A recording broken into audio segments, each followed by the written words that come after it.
The Benjamin Dixon Show is only possible with listener support.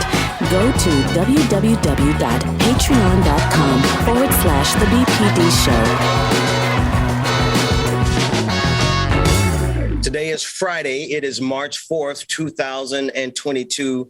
Thank you so much for joining us. I am still on location and my signal is not the best, but we're going to do our best to get through today's episode. As always, I'm going to be joined by Dr. Carl Mack. He is going to be joining us and continuing to helm the show.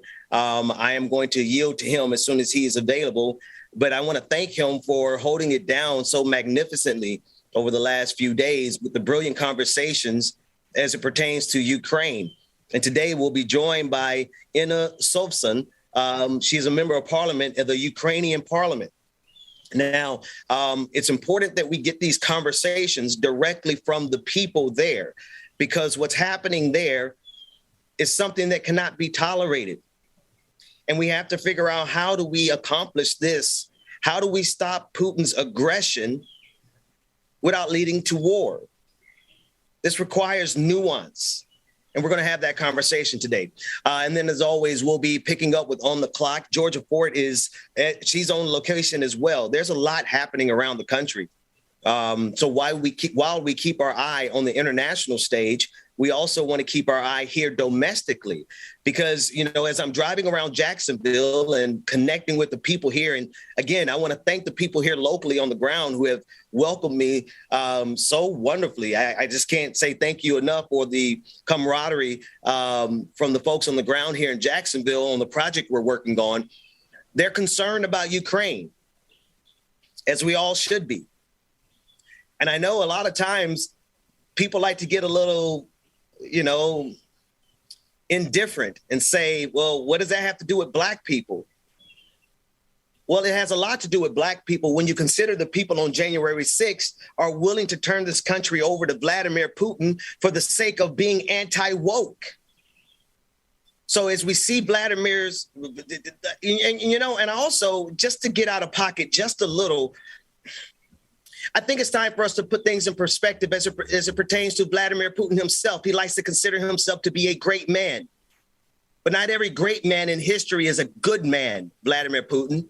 We'll discuss that as well. But I want to begin the conversation with a member of parliament, Sovsun, and please forgive me if I am mispronouncing your name, but thank you so much for joining us this morning. That would be Sovsun. You did quite well. Hi. Good morning to you. And we just want to extend to you and the people of Ukraine our heartfelt solidarity, I think is the right word. Tell us what's happening there. So I'm in Kiev, the capital. It is much better here compared to other parts of the country. So in Kiev, we are second week of war. I can't believe I'm saying this sentence, actually. We do hear air raid alerts from time to time, but it seems like air defense systems have been working well around Kiev so far. So we do not have major targets hit by the Russian missiles, which they are sighting from neighboring Belarus, just north from Kiev. The city is under curfew, so you can only go outside for a couple hours a day, and that is not extremely safe because there are groups of infiltrators who are just walking around the city and they can start shooting randomly at cars, at people. We had this terrible incident when this infiltrators group, they just opened a fire on the car that was driving by, and there was a family with 3 children there, and one of the girls, she was 7, she was killed on spot, and 2 other kids are still struggling for their life in the hospital. So that is the situation in Kiev, but again, it is relatively safe compared to other cities in Ukraine. So you are seeing now several other cities My heart pains particularly because of the city of Kharkiv, which is the second biggest city in Ukraine on the east of Ukraine. You can see it over there. It has been so heavily bombarded by the Russians from air. It's just unbelievable. I'm seeing those explosions and I just can't believe that this is happening in my native city. I did see bombs exploding like 5 minutes walk from my school. I'm getting messages from my former classmates, my former teachers over there in Kharkiv, and they all are saying one and the same. This is an act of genocide, what Putin is doing to us in Kharkiv, and please let the whole world know what he is doing to us. They are bombarding the city from air. The air defense in Kharkiv is not as strong as in Kiev, and it's just terrible over there, as well as in several other cities all over Ukraine. Now, Ina and Ben, let me jump in for a minute. Ina, again, I'm coming to you from the state of Maryland, and it is no doubt that certainly throughout America and all over the world, Absolutely. Our hearts of solidarity are with you. And so, Ina, one of the things I want to ask is the reporting. You know, you said it's important that we continuously report on the genocide of what Putin is doing. I know that there's efforts by Putin and Russia to take out all communications and report only that things are so well and they're working in such a humanitarian way. What is the reporting like of his efforts? Although I know you all see it, are your telecommunications systems still up that the people of Ukraine can see what advancements and what genocidal efforts Putin is making right now? That is indeed true. We do realize that his war is not just by weapons, but also by information. And actually, he did manage to get into this war because of the propaganda machine that he set initially in Russia. But then he was also using that with like Russia Today television channels all over the world. And it pains me to realize that like none of the Western countries did manage to block that up until very recently. I believe had the Russia Today channels and other channels on YouTube at least would have been blocked, the situation would have been different. But the situation in Ukraine in terms of access to information is very good right now. Apart from several areas where the connection was put down mainly by the Ukrainian forces. So other than that, the connection is well. We do have the internet. There is a vibrant social network sphere. Mainly Facebook and Telegram are being used to get information. I think the first week of war, everyone just learned the sources, that double-check the sources of information. Also, all the television channels, and that is extremely not typical for Ukraine, they all joined forces. So when you turn on the TV, like regardless of which channel you are on, they will be showing one and the same things with TV hosts from completely different channels. Some of them were such enemies before in political scene, but right now they're all reporting the same, just to make sure that everyone has access to the same information. The Russians did try to hit the TV tower in Kiev, but they failed. Again, air defense system in Kiev is working, unlike other cities. So they failed to destroy the tower, but they did kill 5. It appears to be a family of 5 with that missile attack. We still don't know because their bodies were just burned to such a big extent. We still don't know the names of the people who were killed in that blast. But the TV tower is standing. The TV is on, and the social media and the internet is on. So that's okay, and that does help us not just in terms of getting the information, but also coordinating the resistance efforts. That is extremely important right now. Because what Putin failed to realize is that Ukraine is a democracy. I'm representing an opposition party. I have so many criticism of our government, and we shall proceed to that after the victory. But I still recognize Ukraine to be a democracy in a sense that people do have a say, and people do have a voice, and people are acting on their own, not just when the government is telling them to do. So now we are seeing those huge efforts on the side of the civil society in Ukraine to help fight this crazy invasion, and people are doing that not because someone at top told them to do, like that is happening in Russia, but actually just because they want to. And that is why this resistance is so difficult to fight against, because there is no one on top that you can just take down and then everything will cripple, because the system of resistance is so decentralized. It does rely a lot on the internet, so that is crucial for us to support as of now. But in terms of infrastructure, it is all well for the time being. So Ina, let me also ask this question: is, you're saying that you're a member of the opposition party, but how important? And I want to ask two-part question: how important do you think it is for you all as members of parliament of the Ukrainian democratic government to, number one, show solidarity and stay together in this time of crisis, number one, and then number two, I know that the U.S. has provided sanctions. I know some of the things that NATO has done, but at this point, can you just tell the world what is it that you all, as the Ukrainian people, need? And obviously, the United States and NATO have spoken about not being able to put boots on the ground. But tell the world what it is that you need right now to ensure the victory of the Ukrainian people against this mobster known as Putin. Yeah, thank you so much for the question. So in terms of the political situation, it is true. We all stay united right now. And if someone told me like 10 days ago that I would be saying this phrase, I wouldn't believe. Like, trust me, the political competition here is fierce. We do disagree with the government on so many positions, but that really doesn't matter right now. In order to continue our disagreements, we need a country. And that is our primary goal, is just to save our country. Actually, the only political party whose MPs are not staying united are the MPs from the pro-Russian group. And they all have actually fled the country, days leading to the war or the first days of war. And as hypocritical as that is, they have all left for Western countries. So their pretense of love of Russia was just that, just a pretense, a love of the money from Putin, not actual recognition of whatever values Putin claims to represent.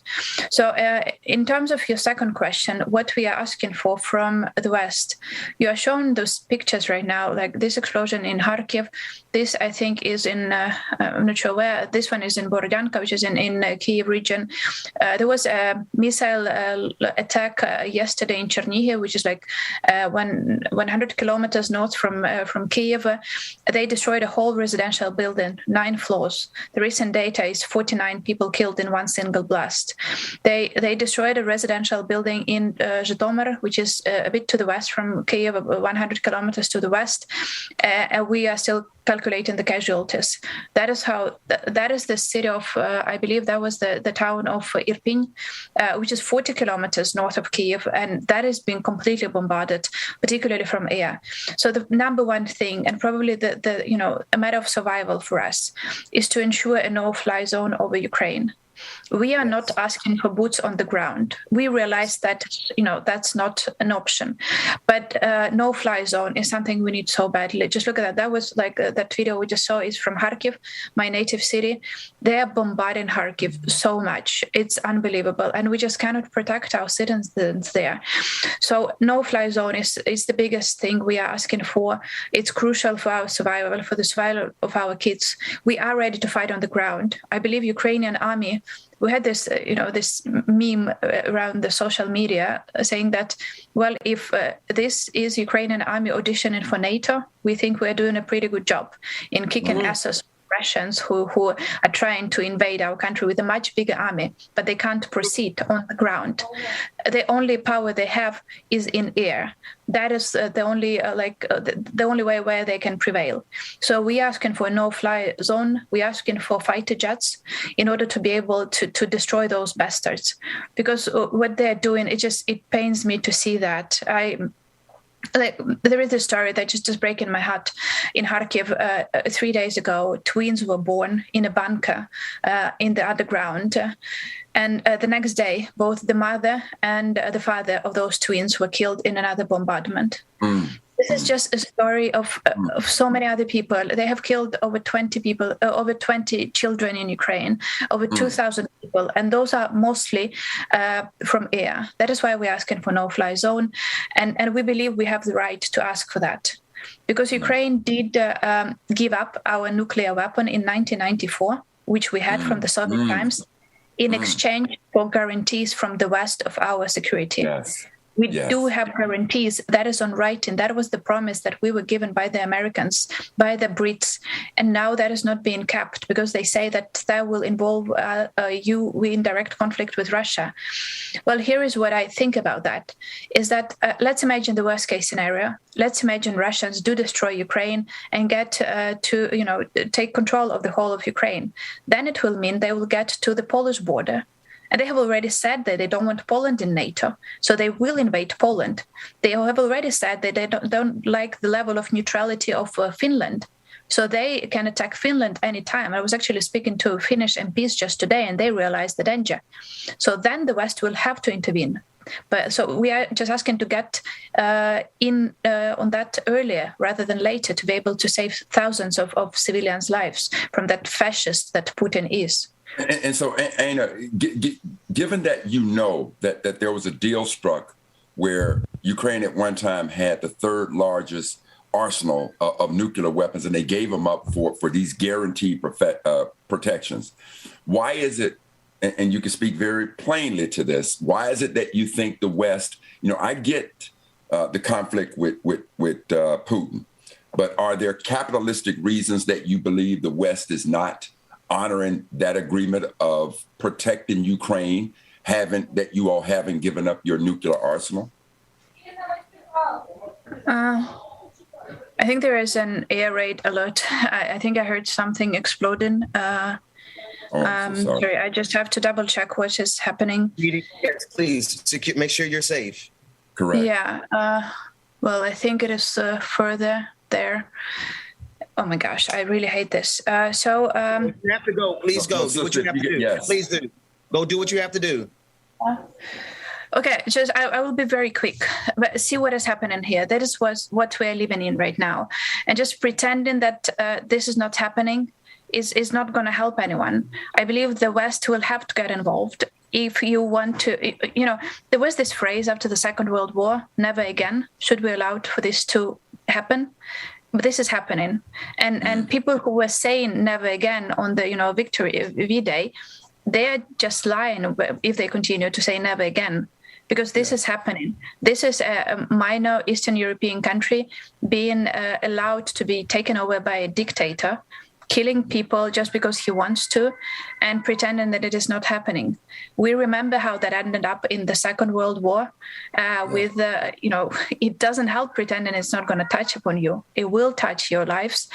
So now I'm just asking the West to step in and to, live up to the expectations and to those values that the West is promoting and that we as Ukrainians are fighting for so hard. Great. Yeah, I think I should really be going down the basement. I'm sorry. Please be safe. Do what you have to do. Thank you for your time. We're sending prayers to Ukraine. Please do spread the word about the no-fly zone. It's really, really, really important right now.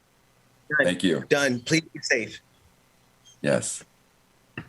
And Ben, the point that she made about the no-fly zone, at one point, we spoke about that after the State of the Union about the no-fly zone.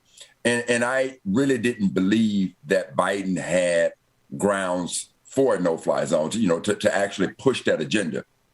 Right. But Ina made it very clear, and it just escaped me, and I'm so glad she brought that point home, is that we have to remember that Ukraine had the third largest nuclear arsenal in the world. Right. And when Ukraine gave that arsenal up, they gave it up with certain guarantees that they would be protected. And so now I am of the belief that NATO and Biden, I gave Biden an A for this situation.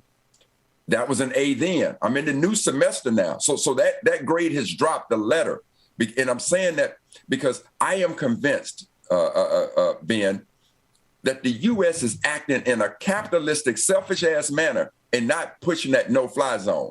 Because, see, now when I say a selfish, capitalistic manner, folks, I want you to understand what my thoughts are.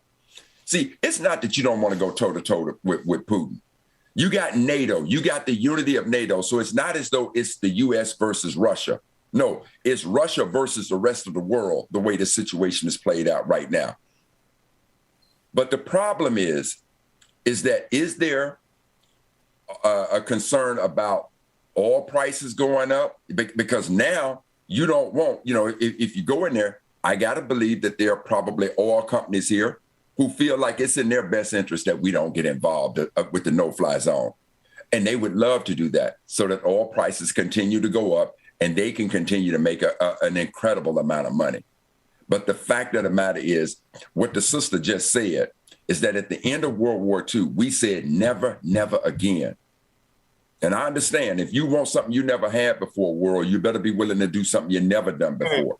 And in this case, with Putin invading a country like this and committing acts of genocide, placing himself right there, if there's a monument, if there's a place to be built to recognize evil men, and Ben, I have to disagree with you. I don't know how you could be a good, I can't remember what you said. Great man, a great man. A great man and be an evil man. I don't. No, great man is a concept from political science. He considers himself to be a great man along the lines of Alexander the Great, the men who are in history, the people who shaped the world order. So he considers himself to be in the annals of the pantheon of Genghis Khan, great man. But clearly he needs to understand that every great man, Hitler, was in history a great man because of the level of destruction and world-changing order that had to come as a result of his evil. So that's why I want to make sure everybody understands. Or no, not everybody. No, I was talking directly to Putin because, I mean, come on, man, like. That's a whole nother conversation. I need him to understand a great man does not necessitate him being a good man, because even Hitler changed the world. Yes, Putin. Yes. But Ben, here's the thing that I want to say directly to these folks in America. When I was watching the news, it was amazing, Ben, how when they asked Russian people, do they believe that Russia is unjustly invading Ukraine? And based on the indoctrination of information that Putin is giving the Russian people, these people absolutely believe that Russia is liberating Ukraine. That's what they absolutely believe. And Ben, I couldn't help but contrast that to the absolute idiotic thought. Now, for everyone, and I know that you got some trolls on your site, for every one of you Trumpsters, when you can look at the news and see that the Russians, some of the Russians absolutely believe that they're there for humanitarian reasons, that's you believing that you didn't lose the election. That's you. Every time Trump opens his mouth and you believe the big lie, that's you.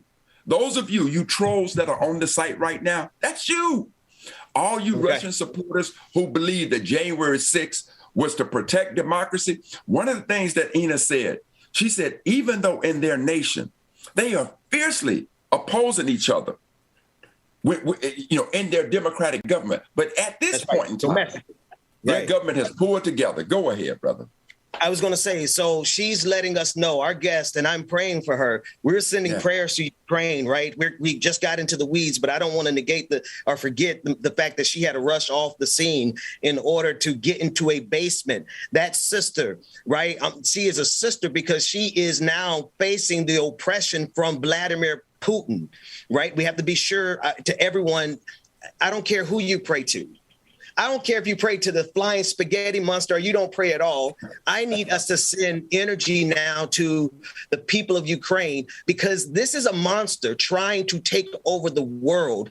And Brother Mac, to your point, I simply think that I think people miss the fact that this was an inside-outside job. That Vladimir Putin is a part of a global pan-reactionary movement that is not just trying to take over Ukraine. And this is what they're saying. They're saying there's propaganda. The propagandist, the people who caused this chaos. Well, that's my music. We can talk about this more in a second. Brother Mac, it's in your hands. Well, Ben, I'll wait for you on the other side of it. I don't know if we have an opportunity at this point to do our Black History Moment of the Day, but if so, I'd like to get it on right now. No, let's do that. Let's, yeah. It's in your hands. Black history. Hey, Google, what happened on this day in Black history? Abolitionist and entrepreneur James Forten was an American. Hold on one second, Ben. Hey, Google. Volume 7. Hey, Google, what happened on this day in Black history? Abolitionist and entrepreneur James Forten was an American patriot, having fought in the Navy during the American Revolution. Opening his sail-making business in 1798, he employed over 40 workers, both black and white. His wealth was estimated at over $100,000. A fierce abolitionist, he strongly opposed the American Colonization Society, which sought to return free blacks to Africa. Forten passed away on March 4, 1842, adapted from Black Heritage Day 4 calendar by author, lecturer, and civil rights activist Dr. Karl Mack. So, Ben, I got to tell you, even though February ended Black History Month, every day is Black History Month. Every day is Black History on the Benjamin Dixon Morning Show. So, amen. And shout out to my friends who taught me that it's Black Future Month. That might have been Black History Month. March is going to be Black Future Month. Dr. Mack is in your hands. We can get to a break. And when we come back, we have Professor Harvey Kaye. He's going to be joining us, and we're going to dig even deeper into the inside-outside job, how they infested Ukrainian domestic politics so that they can get something on the international stage. Let's go to break. We'll be back.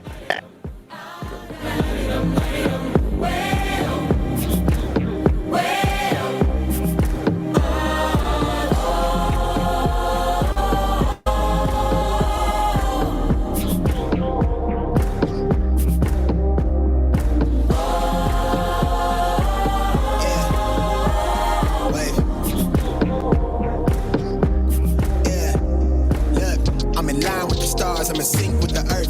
10 toes deep, flower child from the turf. I never switch sides, like even when I die, I'm a ride for the squad. Let them ties in the hearse. I've been on the vibe, kind of hard. Good morning, everybody. I'm in between, I'm good and it's fine, but I'm tired of the grind. Then I come alive in the night to realize I'm in the middle of the time of my life. Y'all make sure y'all stay tuned, man. We got more coming up next on the Benjamin Dixon Morning Show. Good morning, everyone. Doing 80 to the house, then I hit it to the sky. Change haters on a tirade.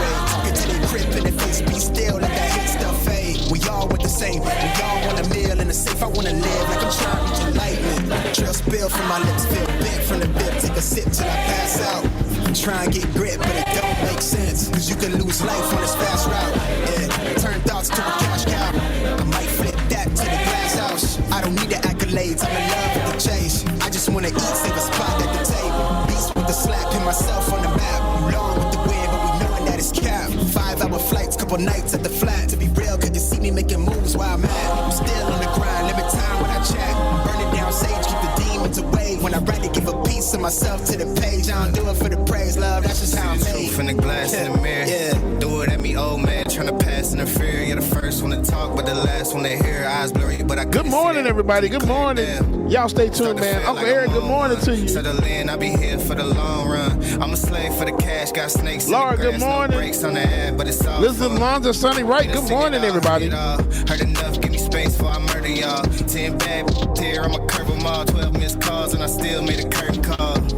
Here to light it up, lighten up. Hear him talking, they ain't right enough, tighten up. Everything that I came Lily, good morning. I don't bang sets, I just bang on the set list. Going past Elizabeth, Big Piece, what's going on? XOXXO Bob, good morning. Young, reckless, gold in my soul, got the same on the necklace. Chris Lionheart, Six Dragon Daddy, Prosper Downey, good morning. Good morning, Mom and Daddy. Know y'all out there watching. And good morning to my beautiful nieces, Sarah and Maya. Good morning, y'all.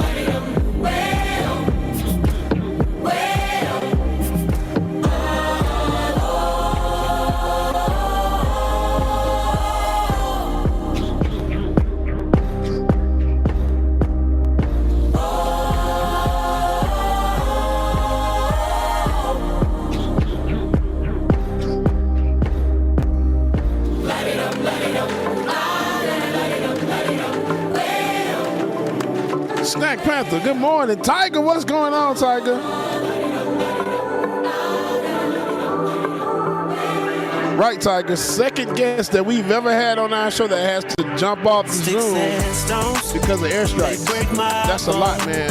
But your words can't hurt me. No, you just can't hurt me.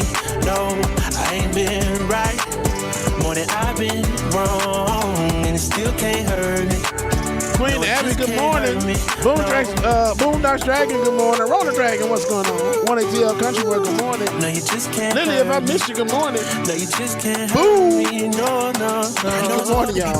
And it's easy being petty. My mama used to tell me, gotta use you when you ready. Man, it's crazy how my brother said it could have been my cell. It's either prison or a grave. That's what everybody tell me. Man, life ain't a beach, it's a female dog. I'm staying 10 toes down, though I still might fall. Oh yeah, now I done came through, knocking pictures off your wall. Cause loving people who persecute you, it's still a tough be a light up on my path and a lamp under my feet. I know my faith strong, but my flesh still kinda weak. When that victory be looking like the verge of defeat, and I feel like disrespect, help me turn my other cheek and say sticks and stones may break my bone, but your words can't hurt me. No, you just can't hurt me. No, I ain't been right more than I've been wrong, and it still Mary can't hurt C. G-Man, good morning to you. No, it just can't hurt me. No. No, you just can't hurt me. No, you just can't hurt me. No. No, you just can't hurt me. No, you just can't hurt me. No. See, it's hard to be polite. It's easy being petty. Mama used to tell me, gotta use you when you're ready. Cause I ain't working on my own timing. Ain't got no diamonds on me, but I stay shining. Yeah. They say the world would be a better place if we take out the hate. Yeah. Let's keep it real, it'd be better if we just subtract the fake. Yeah. So be a light up on my path and a lamp under my feet. I know my faith strong, but my flesh still kinda weak. When that victory be looking like the verge of defeat, and I feel like disrespect, help me turn my other cheek and say sticks and stones may break my bone, but your words can't hurt me. No, you just can't hurt me. No, I ain't been right more than I've been wrong, and it still can't hurt me. No, it just can't hurt me. No. No, you just can't hurt me. No, you just can't hurt me. No.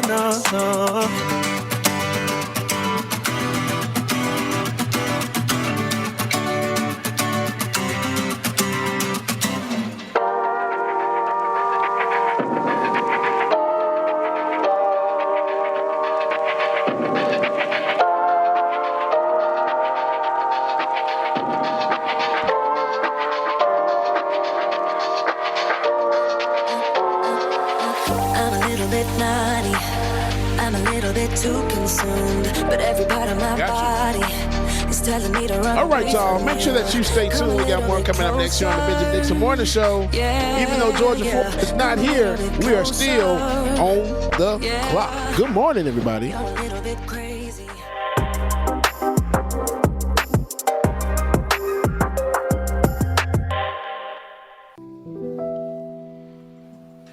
Do you believe in the promise proclaimed in the Declaration of Independence? Do you believe that all of us are created equal and that we have a natural right to life, liberty, and the pursuit of happiness? And do you also believe that we should guarantee those rights to all Americans? Of course you do. So let's think about what that means. On January 11, 1944, President Franklin D. Roosevelt, FDR, delivered his 11th State of the Union message to Congress. The United States was in the middle of its biggest and most consequential war, pitted against Nazi Germany and Imperial Japan. But Roosevelt didn't just talk about winning the war. He also spoke of what Americans needed to do to win the peace to come. In a speech to Congress that day, he called for a new Bill of Rights, an economic Bill of Rights. This republic, he said, had its beginning and grew to its present strength under the protection of certain inalienable rights. They were our rights to life and liberty. As our nation has grown in size and stature, however, as our industrial economy expanded, these political rights proved inadequate to assure us equality in the pursuit of happiness. The words that followed are among the most radical in presidential history. We have come, FDR contended, to a clear realization of the fact that true individual freedom cannot exist without economic security and independence. Necessitous men are not free men. What he then proposed would be seen as far left today, though as he reminded his fellow Americans, it was not a repudiation of the promises enshrined in the Declaration and the Bill of Rights, but a continuation and realization of them. Indeed, only with economic rights could political rights be made real. As Roosevelt said, "In our day, certain economic truths have become accepted as self-evident. A second Bill of Rights, under which a new basis of security and prosperity can be established for all, regardless of station or race or creed." The rights Roosevelt was proposing, a right to a home, to health care, to earn enough money. I want to jump in there and introduce Professor Harvey Kaye to the conversation, along with our brother Alan Minsky, and we are here with Dr. Carl Mack. I want to jump into this because I need to tie a couple of threads together. First, we said something behind the scene about how all this connects together to the international stage, and I want to make a little pin here, if I could. Professor Kaye, could you first talk about the economic freedom of Black people and why it's necessary for us to have that economic freedom for us to get our liberation? Because while I looked at that video and I see FDR, and you and I have talked about him extensively, Black people were left out of the equation in a very significant way. So that we don't belabor that problem too long, can you just sum up that economic freedom for Black people and reparations? Okay, well, let's start out from the fact that the New Deal, as FDR had envisioned it, was to be universal for all Americans. But of course, Southern Democrats, who were, segregationists and white supremacists, they found a way into the legislation that would literally leave out agricultural workers and household workers from the two key elements that we think of in terms of the New Deal, Social Security and the National Labor Relations Act. But when he spoke in 1944 and called for an economic Bill of Rights, he was well aware of the imperative of making it clear that he envisioned an economic Bill of Rights for all Americans. And I would add that October, this was in January, that October when he reiterated his call for the economic Bill of Rights on the campaign trail, he also, for the first time ever, actually called for an end to voting, an end to the exclusion of certain peoples from voting. He called for the right to vote for all Americans. Now, it is the case that the New Deal was intended for all. It was not. What is, to me, interesting is the degree to which figures, first of all, like A. Philip Randolph, recognized the power of those words. And in the 1960s, he came back, that's Randolph, and proposed a freedom budget in 1965 that would have addressed all of the concerns of poverty for both African Americans and white Americans, both urban and rural, and indeed it garnered the support of 150 plus civil rights leaders, labor leaders, foundation heads, academics. And the tragedy at that moment was that Lyndon Johnson, who was eager to celebrate Randolph's vision and FDR's vision, allowed his commitment to the war in Vietnam to override the creation of racial justice and equality in America. And then I want to point out, however, let me hold you right there, because I think that's an important part as we talk about the build up to Ukraine, and I don't mean to phrase it like that, but I think it's very clear that all the money that is going to war, that would potentially go to war, is money that's immediately taken out of our politics domestically, and Black people in this country being at the bottom of the totem economically in some key indicators. Programs are going to be devastated. I want to bring in Alan Minsky into the conversation really briefly. He's the executive director for Progressive Democrats of America, and we're discussing a call for all progressive candidates and office holders to embrace a 21st century economic Bill of Rights.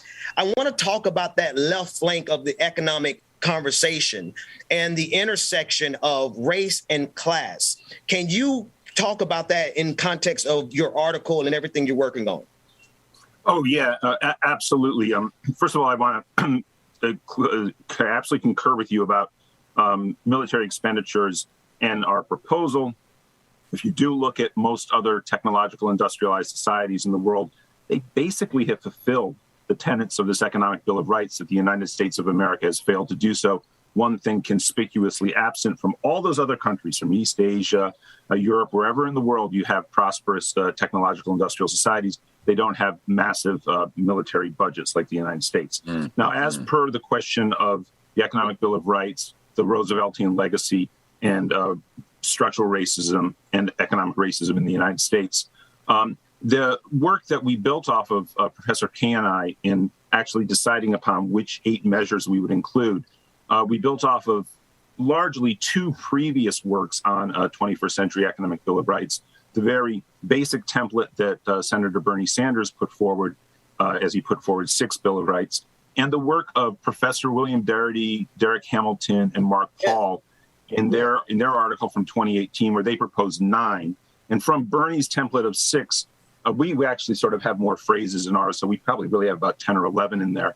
But 2 of them that were added in from the work of Professor Darity, Hamilton, and Paul were the right to sound banking and financial services. But I think most importantly, and of course, Professor Darity is himself one of the leading advocates among contemporary economists for a very, very strong proposal for complete reparations for African Americans. And it's the actual phrase, the right to a meaningful endowment of resources at birth, added into the one that has then after that, and a secure retirement. So Darity's work is of course, very, very focused upon the issues of reparations. And so I feel that at least in the inclusion of those and also our full echoing of their work, we have a proposal for an economic Bill of Rights that would harmonize with the push for reparations. Dr. Mack. No, right now I'm just so overwhelmed. And gentlemen, I'm looking for where I can go and find this progressive Bill of Rights so that I could take a far more in-depth look at it. Because as I'm listening to you, clearly it has my utmost of attention. And so, Professor Kay, one of the things that was ringing to mind as you were talking about what was happening with FDR is that whenever it appears that war hits, somewhere white America gets a consciousness about Black folk. When the American Revolution hit, I mean, there were times in the colonists where they talked about, let's not import any more slaves, let's everybody have freedom and dignity. Now I'm listening to you when World War I came, there's this consciousness about what was happening with Black folks. When 9/11 hit, all the patriotism, everybody's got flags going around, it's United of America. But once it appears we come out of these crises, that reversion back to white supremacy and the oppression of Black folks occurs again. And now it could just be my slanted look at things, but I'd certainly like to get your take on that as well as telling us where we can find this progressive Bill of Rights so that we can all take a far more in-depth look at it. And we have some images, by the way, Dr. Kay. Well, I was going to say it is posted at Common Dreams, the website. You can find it there. I also want to point out that I'm not seeking to correct you, but fill out something rather important. In the wake of World War II, there was a serious effort on the part of, actually, in the Economic Bill of Rights, Proposal 44, the labor movement and what we came to call the Civil Rights Movement both actively supported FDR's re-election because of this Economic Bill of Rights. And when he passed away in 1945, that commitment remained strong, especially in the CIO unions, the industrial unions. And also A. Philip Randolph himself continued to push by way of what we know of as the March on Washington movement, which actually originated in 1941. He was pushing for a whole host of initiatives, such as the desegregation of the military. And of all people, Harry Truman actually launched the very first Civil Rights Commission during his first few years in the White House. And they issued a pamphlet, which actually becomes in many ways a kind of place for the civil rights movement to begin a broader kind of action in favor of racial equality.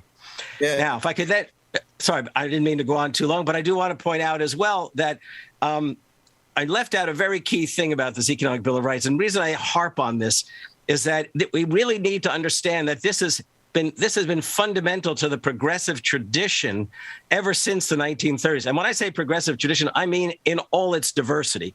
In 1968, not long before his assassination, Martin Luther King Jr. issued another call for an Economic Bill of Rights. And there is no question the the inspiration for that came from FDR through A. Philip Randolph to Martin Luther King Jr. And later, here's another point. This Economic Bill of Rights was actually in the 1960 Democratic platform. So it's been there, and it's been lost by the Democratic Party. And we feel it's imperative for progressives to not only fight to take hold of that past and advance it, but also, of course, to win seats and take hold of the Democratic Party.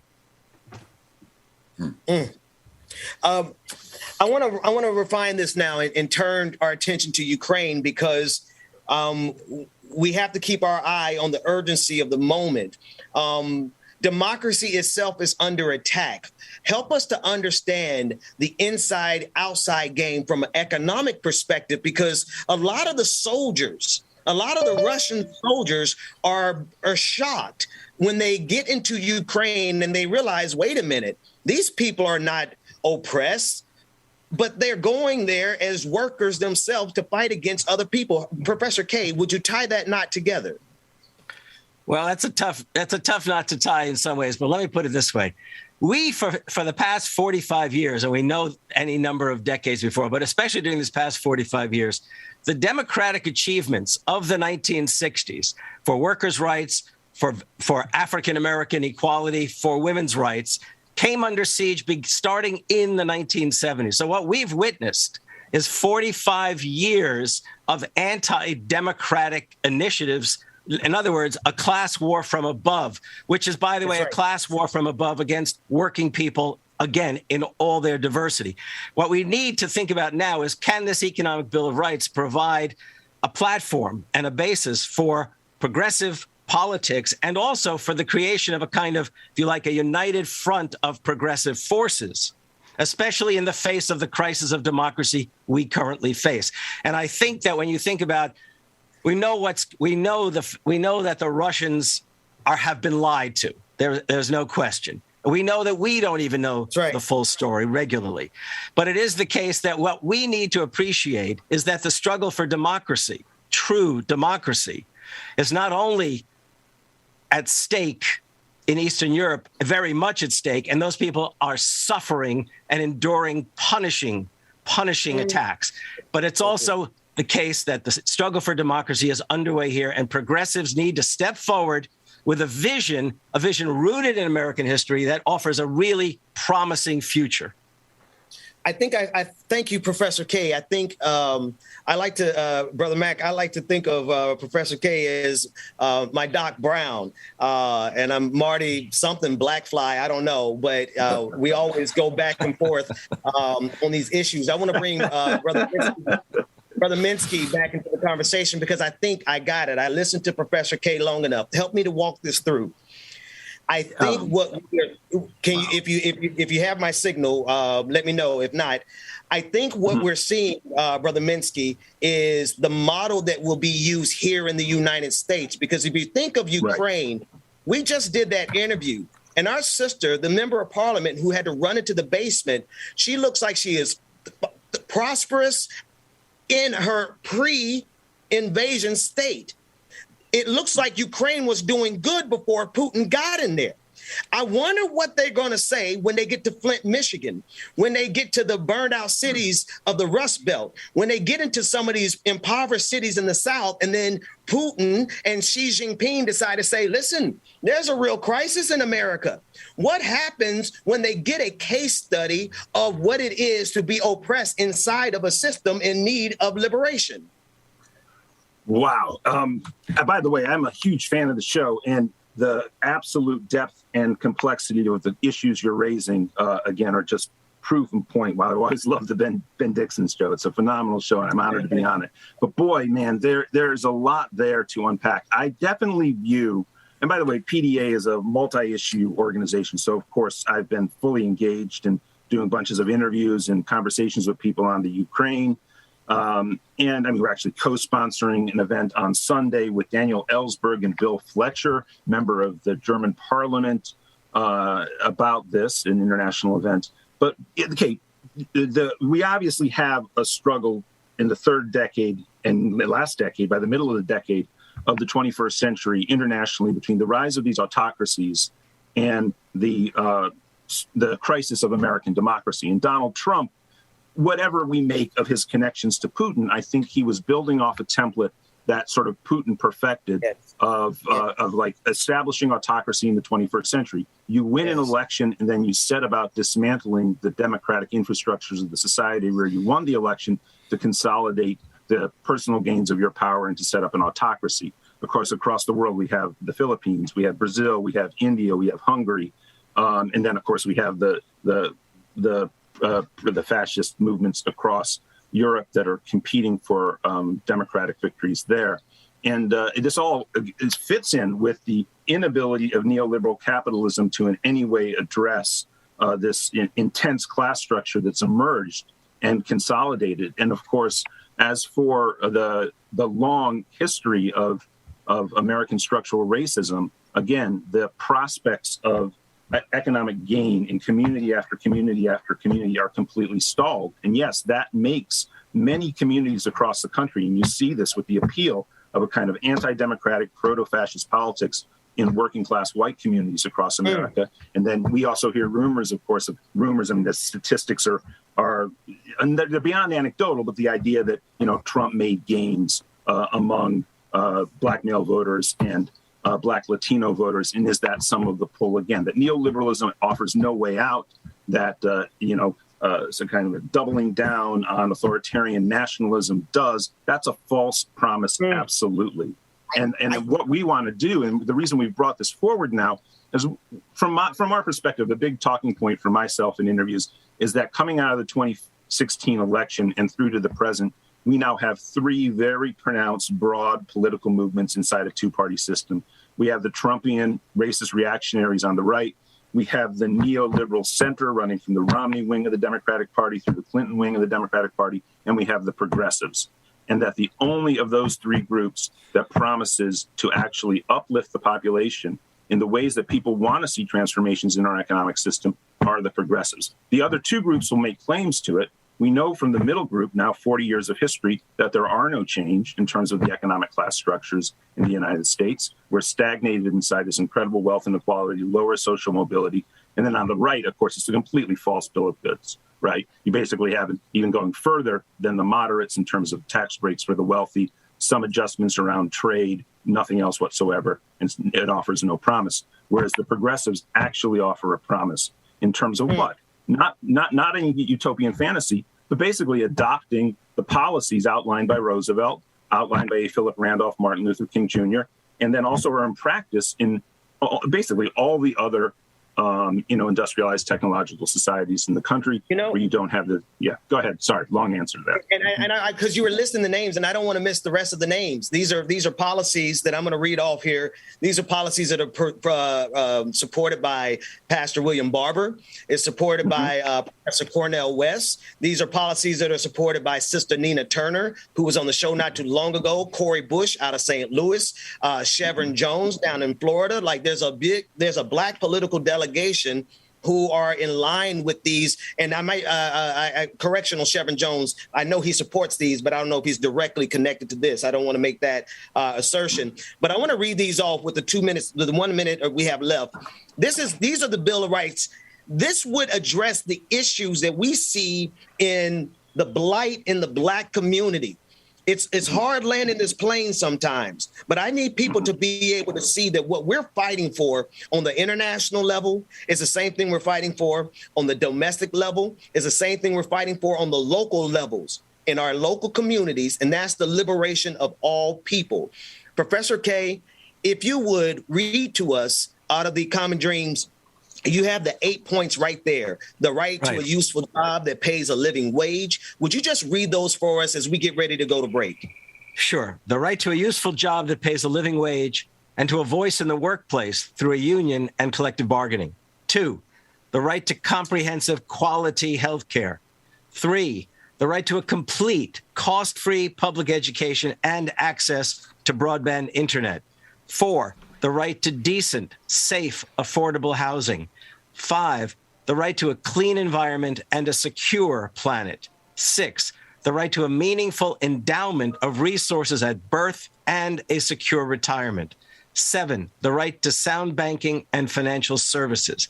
Finally, the right to recreation and participation in public life. And I will note, for everyone's sake, since I saw Nina Turner on your show, Nina and I, well, I'm a fan of hers. I'm hoping she's a fan of mine. And Nina we consulted regularly with Nina as we constructed these.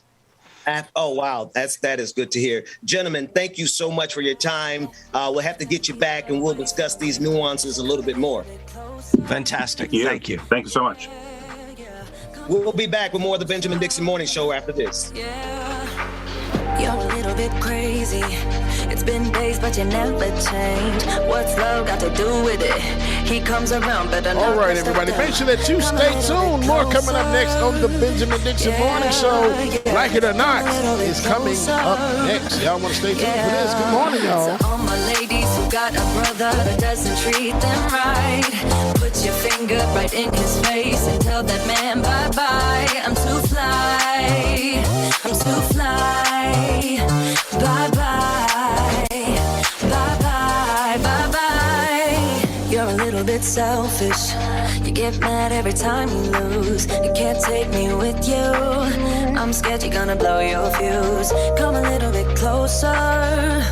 Yeah, I can really start over.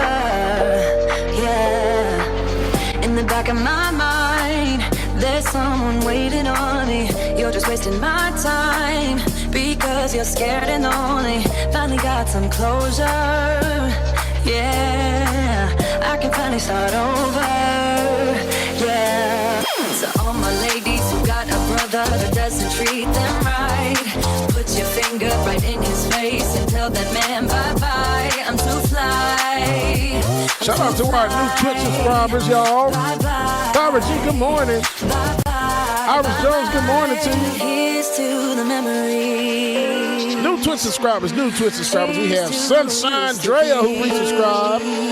Been subscribed for 6 months. Frost Banana resubscribed as well. Also subscribed for 6 months. Rachel Letney resubscribed. Just subscribed for 8 months.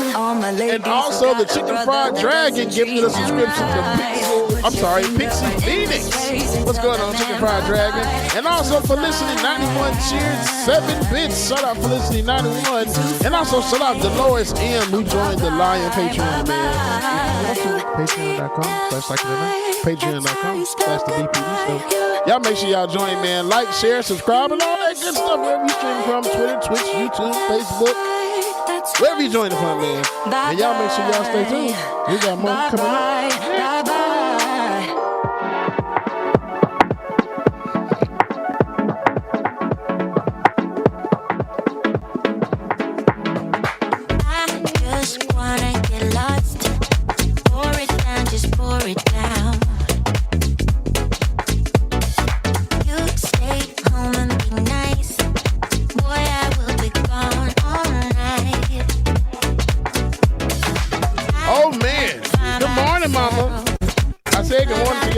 But Jotel wasn't here yet. Good morning, Mom and Daddy. Good morning, my nieces and nephews. Love y'all, me. Hey, y'all, just to let y'all know, I'm a social vegan. I'm avoiding meats. MEETS. Your words are like bullets now. Sometimes they hurt. I stay high when bullets fly. Out of reach, won't be coming down. I can't wait till it's over.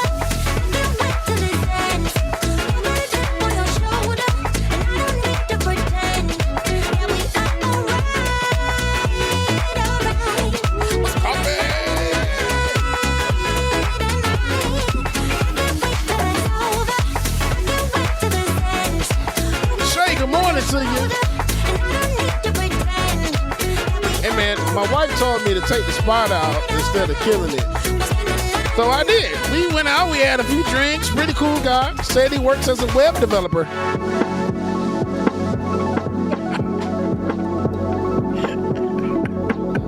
Sylvia Jones, happy Friday to you. Just wanna get lost.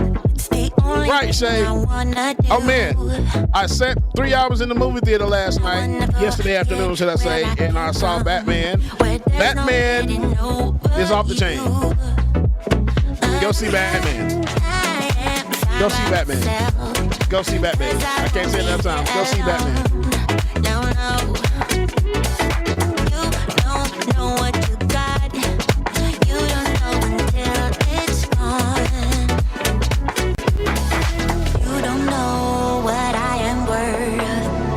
Yeah, Hustle, good morning. Sometimes they hurt. The Batman. That is right. 3 hours long. But it was a dang on good 3 hours, man. It was like watching a comic book actually on the screen. I enjoyed it thoroughly.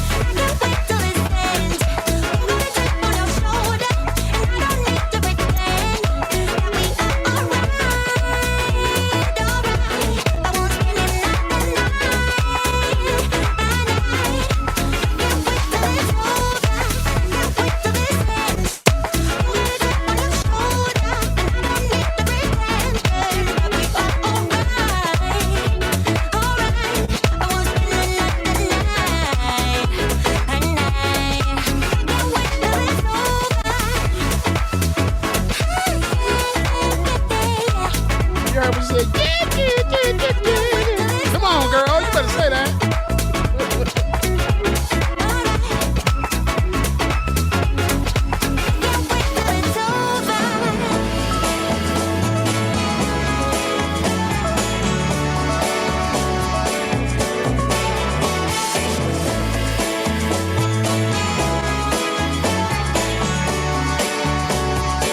Truth the Dragon, good morning to you. Afternoon, maybe where you are. Or should I say good night, maybe? Right.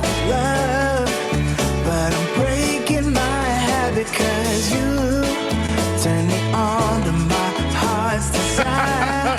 Right, Miss Nuru. They are always rebooting something because what it is, people seem to have forgotten how to write scripts or make movies of their own, so they reboot everything.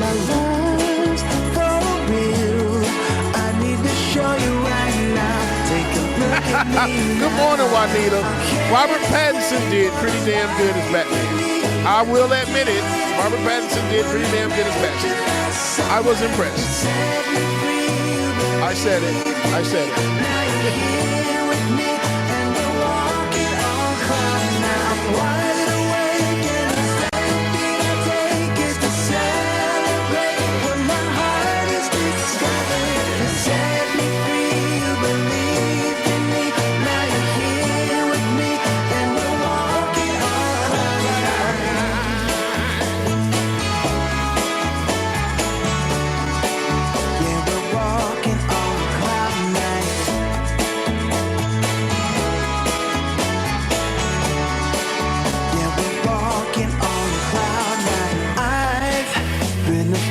To live without your love, it's like I've been waiting around for you. Why?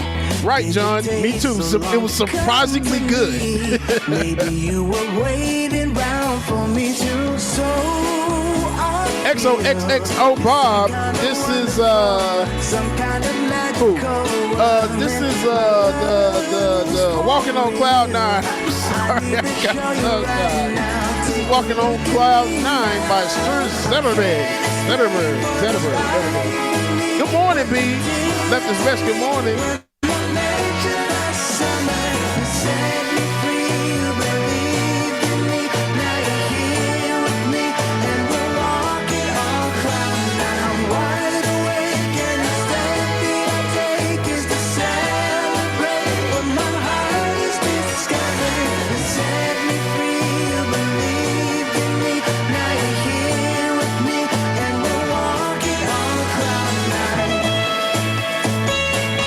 Best, good morning. Grand rising to you as well, Ebony and Brown. What's going on? B, good morning, B.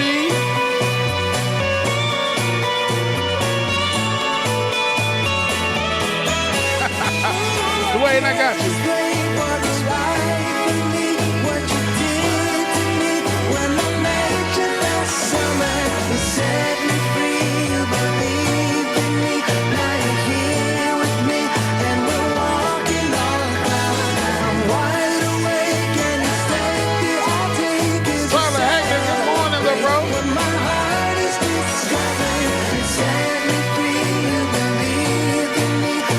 Dragon. No, it is not. FC, good morning to you.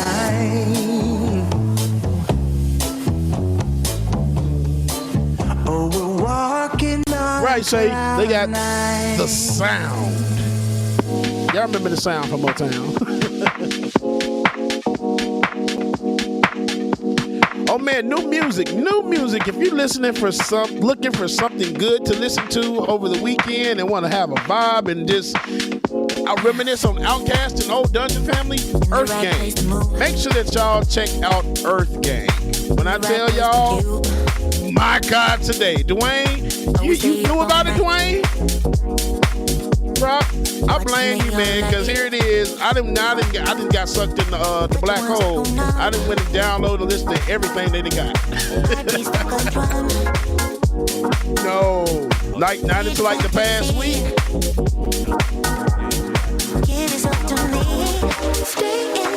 Fire. It reminds me of Outkast, and I love it. Did you say who? Oh, man, I thought you said Kanye. I was like, wait, Dwayne, you got that? Right. Oh, yeah, Dwayne, the chat is going crazy. Everybody, oh, yeah, Earth Gang is fire. Oh, yeah. Thanks, y'all. Thanks.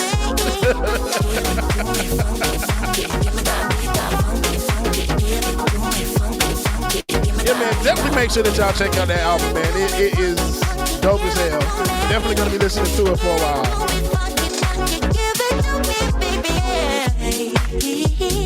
Face towards the stars. Feel my beating heart. Y'all stay tuned. We're gonna be coming back in momentarily here, y'all. So make sure that y'all stay tuned, man. Y'all make sure that you stay tuned. You don't want to miss what's coming up next. Touch your ones like a numb. Heart beats like a drum. Feel your fantasy. Give us up to me. Stay in this moment. Just hold on, hold on. We got tonight, babe. Tomorrow is gone. You and the moonlight. It's all that I want. It's all that I want. It's all. We can touch the sky, babe. It's a natural high. I know I'm alright when I look into your eyes. Give it to me, funky, funky. Give it to me. Give it to me, funky, funky. Give it to me, yeah. We can touch the sky, babe. It's a natural high. I know I'm alright when I look into your eyes. Give it to me, funky, funky. Give it to me. Give it to me, funky, funky. Give it to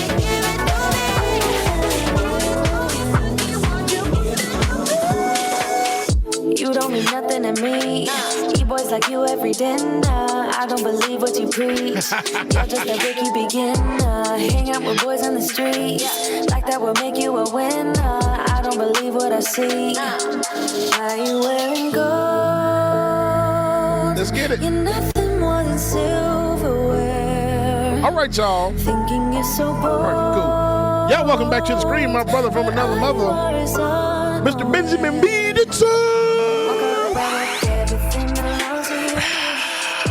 The crowd goes wild. And let me tell y'all too, yesterday I kind of I cut Ben head off a little bit. Because I love him as a friend. So I just want y'all to know I love my brother Ben. And sometimes you just have to cut your family members out. So that's all I had to do yesterday. My head clean off. My apologies for the cuss words as well yesterday, but he struck a nerve, so I had to, You So we good. We good. My butt. You sub-zeroed my butt, man. I'm sorry. I had to get over here. Had to come on. And I was like, and I'm going to be honest with you. It took you and my girl, my sister from another mister, Rebecca Azor. She'll be joining us.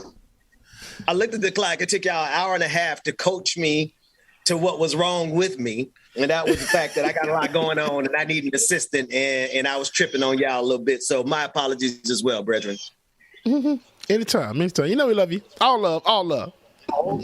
Not like Black Brother Love. Listen, speaking of Sub-Zero and Scorpion, I want to bring in another sister from another mister. We've been trying to get our sister on the show for a minute, but this has been a tumultuous year. Her name is, her Twitch handle is Stygian Stilettos. And she is a Black gamer girl. Sis, welcome to the show. Hey. Hey, how y'all doing? What's going on, sister? Ooh, it's been a morning. It's been a week. A week. But, just trying to live my Black life. You know what I'm saying? Trying to live my happy Black life. So I hear that. Speaking of Black. Absolutely. I was going to, James, I'm not really good at flossing, man. I was going to try to do it. I didn't know what Stygian meant until last night. God damn it, Ben. We said we were going to talk about this. Last night. Say that again. You didn't even know how to say it till last night. Let's be honest. Listen, I know. Wait a minute. I know your country ass ain't coming on this show talking about somebody. But wait. I'm playing. Listen, she and I go way back. She and I go way back, and I forget about because we know each other from the internet. And it always throws me off whenever we jump on a call, and it's like, wait a minute, this gamer chick is from the South, like Chitlin South, like Hog Moss Fatback South. Tell us about absolutely that. A Black woman. Hey, look, those jokes that people make about the South are legit. Absolutely, those jokes people make about the South. Let me explain something to you. 100%. Is that us? Is that me? Okay. Right. Yep, Ben, you froze. Oh, there you go. Now you're moving again. You see big head is like a shadow. There we go. Yeah, I'm on location and I'm trying to get a decent signal. But listen, talk to us because I know. Listen, I used to be a gamer. I'm not a gamer now, and James, I know you a gamer now. Tell me about the community because it was hard enough just being a gamer. Then if they find out you were Black, they'd be like, in this, in that. I can't imagine being a Black woman and then being a Black woman from the South in a bunch of white bros who got power. Talk to us. Oh, and you know what? Some of the worst ones claim to be sisters too. You would be shocked. Hello? Oh yeah, the ones that were dropping seed bombs on me and calling, accusing me of being a massa lover and all that.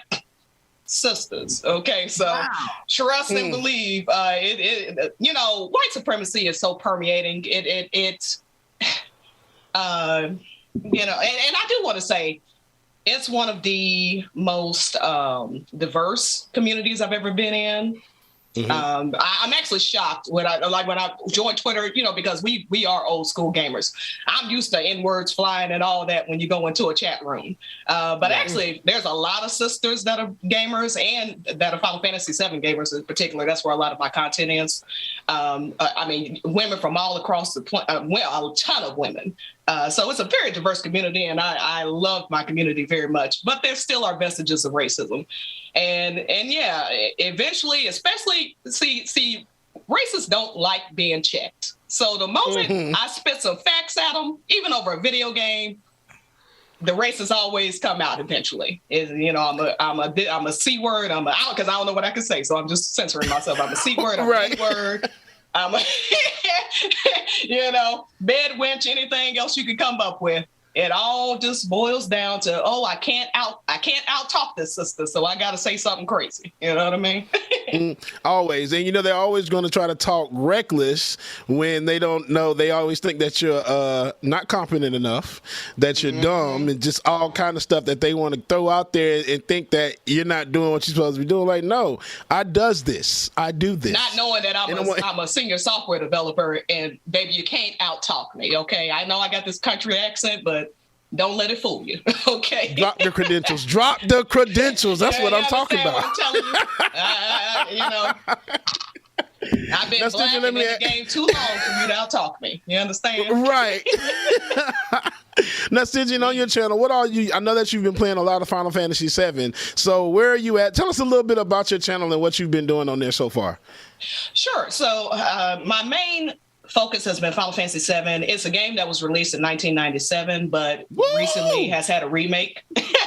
So I've been putting a lot of content out for that. However, I will be expanding to God of War.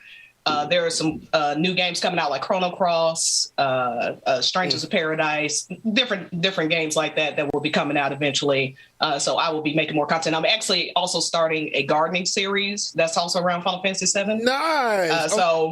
Yeah, that would be really cool. And I'm actually going to be starting that up next week. So, and I'm going to be starting a politics series around Final Fantasy VII. So very excited. I just love being a geek. I just love being a blurred. I love it. When I tell you, my niece will love you. My 16-year-old niece, her birthday is next week. But when I tell you she's playing Final Fantasy VII right now, I've played it and I've beaten it like 2 or 3 times. I'm like the biggest nerd geek when it comes to Square Enix games. I have been a Square Enix games player in a long time. Y'all, I'm geeking out right now, by the way. So y'all, people in chat don't know what the hell I'm talking about, but it's okay. I got my cloudy pillow with me. Okay, Cloud and Tifa for life. Let me see if I can. They belong together. All right. Exactly. I love it. So look, when I tell you, once you're in it, and it's amazing to see that you're using Final Fantasy VII to tie into things like politics, the gardening, because everything in this game, it's just like that, y'all. If I don't know if y'all understand and realize some of the jobs and things that you do, a lot of the game is based off around these things. So you can bring this into the real world and center it around those things. So shout out to you for doing the work, sis. I like that. I appreciate that. Yes, you have so many themes in this game. You have eco-terrorism, anti-capitalism, anti-imperialism. The company that's at the head of all of the grief going on, they actually run a city. It's a corporatocracy. They spread propaganda throughout the media. They're constantly running coups and conspiracies throughout the world. They're starting wars. It's actually the developers of the series were almost certainly children of people who lived or relatives of people who lived through World War II. So it also informs you in that context because Midgar is based on New York City. You even look at the president of Midgar, old white guy, fat white guy with bottle blonde hair who is the face of a city. That ring a bell in New York City. Hello. And then Wutai all day. Exactly. And then Wutai is the war is who the war is against, and they're all based on Eastern aesthetics. So you even have World War II, implications tied into this game. And you have children. So almost all of the people that fight in this war are children. They recruit people as young as 13, 14, including the main character, Cloud Strife. He left to join Midgard's Midgard's army because he wanted to impress his childhood crush, Tifa Lockhart. But he disappeared for years. They hadn't seen each other in 7 years. He reappears in Midgard. They have this fateful reunion. And then she is actually part of an eco-terrorism group called Avalanche because Midgard has been mining a resource that, it's supposed to be akin to oil. Essentially, by draining a resource from the planet is killing the planet. But Shimmer is constantly spreading propaganda. So people don't realize that they're killing the planet. It definitely reminds you of big oil. They knew 30, 40 years ago that using oil was bad for the planet, but they hid it through propaganda. So that's exactly what it ties in. So she's part of this eco-terrorism group, and she asks Cloud to join her. And so that's where the game begins. And it goes into so much more than that, but it is just an amazing game. And the way that they tie all these political and even religious references together is just incredible. And it's funny that you're talking about the game. And of course, I know everything because I played it myself, played it through. And it's just like, this sounds like some stuff that's going on in the real world right now. I'm just like, wait. She's talking about the game. I had to remember, wait, she's talking about the game. Now, Stingy, I heard that you bought... Look, exactly, it is. If you haven't played this yet, Final Fantasy VII, only on PlayStation. Sorry. Sorry, guys. Sorry. Definitely need to play it. I think it is a version on Xbox, so you can play that one too. But any Final Fantasy series, I rocks with all the time. Now, I know that you bought a clip with us today, a little teaser. Tell us about the teaser that you bought with you today.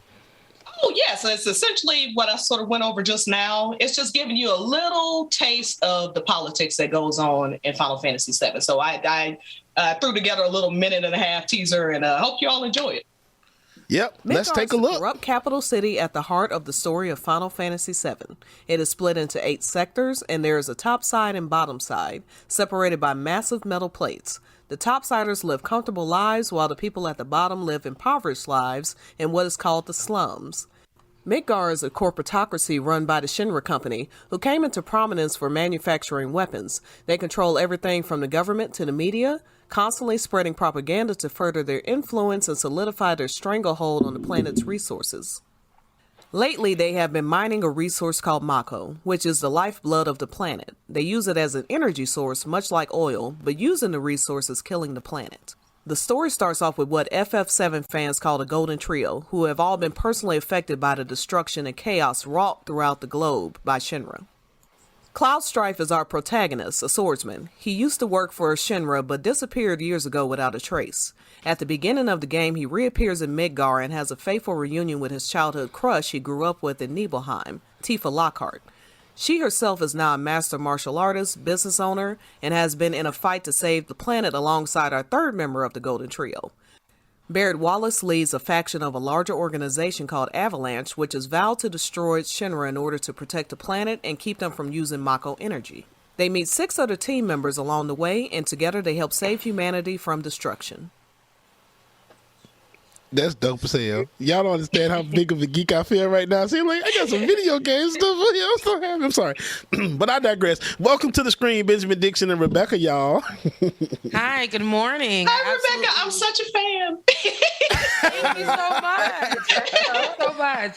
And I'm in this moment, and these guys have been telling me so much about, you coming on, and she's a gamer, and they're like, Rebecca, you don't know her? And I'm like, I've seen her in the chat, but tell me. They're like, no, she's a gamer, and she's XYZ, and to see you shine so bright in educating us and doing your thing, and girl, let me tell you something. Accent or not, your accent is beautiful, and I don't understand why people attach that to you being uneducated, but you just spitting and then being a gamer and then knowing politics and knowing your stuff about the climate. You know what I'm saying? It's good stuff, and all in the gaming world. So I'm not in the gaming world, but I was able to understand how you was. I was able to pick up what you were putting down. So yes, I appreciate that, and trust me. People who are already inclined to think I'm stupid, trust me, the black skin has a lot more to do with it than the accent. So man, I don't let it bother me. I'm a black woman with an afro, and I rock my afro proudly. Dark skin, you see what I'm saying? Beautiful. Yeah, right. Oh, beautiful. I am now a fan of yours. So thank you so much for coming on to the show. Thank you so much for having me. I appreciate it. Oh, Ben is here too. Hey, Ben, how you doing? I'm sorry, I had to knock on him. We've known each other too long. That's my role, apparently. Each other? Where did you guys meet? At a gaming place? God, I don't know. No. It was 2000, I don't know, 15, 16. It was definitely during the Bernie Bro years, It was Twitter. We met on Twitter and then YouTube. I started my YouTube. So actually, we've known each other since when I got started back in 2015 with the stream, and it was right around Bernie Sanders, and that's where we linked up. Yeah, you and Michael Brooks were the first people I globbed on too. Shout out my boy, Michael Brooks forever. Whew, but it's good having you on. Yeah, great having you. Most definitely. So, Stitchin, what are you playing next? I know you said you're gonna do a few more things. What's next on your to-play list? All right, later today, or maybe tomorrow. I don't know. It'll be today or tomorrow. I'm gonna do Final Fantasy X. I also picked up Elden Ring. Me too. Yeah, Elden Ring is apparently going to be a beast, but hey, I'm up for a challenge. And then, like I said, Chrono Cross. I bought probably 6 or 7 games. I bought an Ace Attorney game. I've never played Legend of Zelda, which is my shame. So I have a Breath of the Wild. But you know what? Zelda was never one of my and people are gonna cancel me after I say this. Zelda was never one of my big go-to games. First one was cool because it was on a system that came out in 85, 86.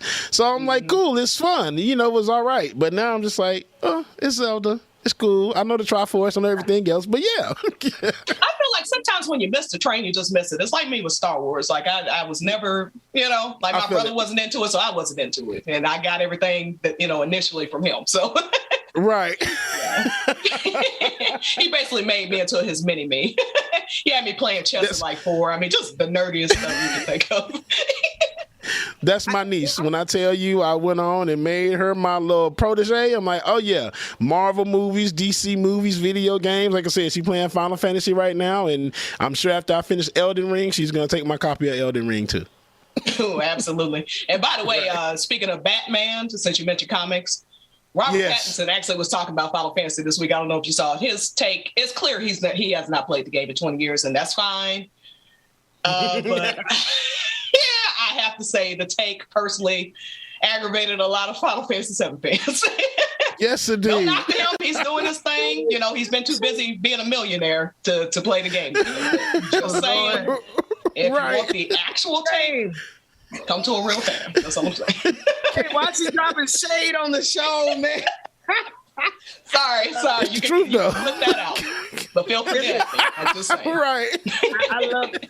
I want to throw something at y'all real quick, and James, you take it wherever you want to take it. But listen, if y'all promise to let me talk a little bit about Star Trek and a little bit about Doctor Who, I think we need to do a blurting out section as much as y'all want to. It's just an idea, but James, it's in your hands, man. That would be fun. I have not seen either. So, I've seen some of it. And I've seen like 2 episodes of Look, but I'm perfectly happy to talk about it. I'm quick on my feet, so. If we talk about the Next Generation, maybe Deep Space Nine, I can jump to Picard. I've started watching Picard now, so we can do that. But yeah, Ben, you anything might. Chris Pine was in, I can talk about. Yes, there we go.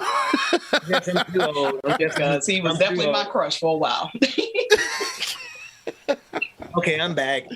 My internet is as old as me. I'm a boomer, apparently, but that's fine. But I loved it. I love this. I absolutely want to salute you, what you're doing with your channel. Tell everyone how, my name is James. That's your thing. I'm sorry, man. I'm getting out of pocket. Let me just be quiet. Go ahead, James. No, you good, man. Go ahead. Finish. It's hard, man. It's hard knowing when to go back and forth. Lead, follow. James, do your thing, man. Stygian sis, girl, thank you again for joining us. Yes, tell us how you can be reached and where they can follow you at and follow the channel and everything else so we can build you up some. I appreciate that. It's been really incredible being on the show just in this short amount of time. I had a blast. You can catch me at Stygian Sis on Twitter. You can catch me at Stygian Stilettos Gamer on YouTube, on Twitch.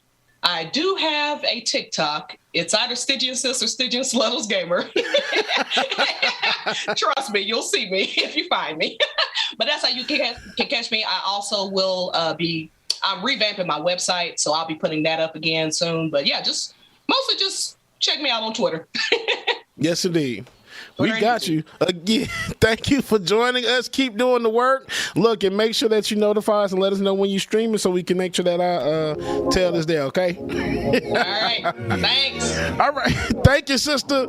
All right, y'all. We're going to take a quick break, and once we come back, Ben and Rebecca will be joining us again. Until then, it's time for Like It or Not, y'all.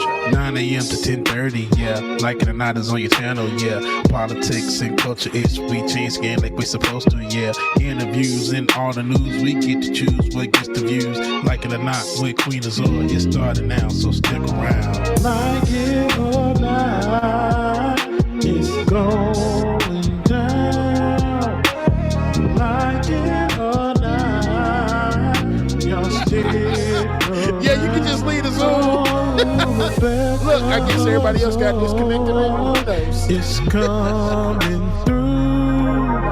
You know she got a good story for you. Oh, Benjamin, that's my dog. Hey, Miss Sophie Show. He's a politics pro.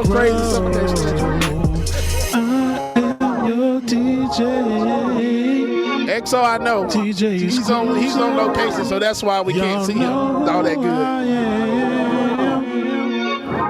I stay dropping them jams. like it or not. Cyril, sit yourself down somewhere. Hey, Cyril. Y'all stick around. Oh, like it or not. It's starting now. Like it or not. It's about to go down. Like It or Not with Benjamin Dixon starts now.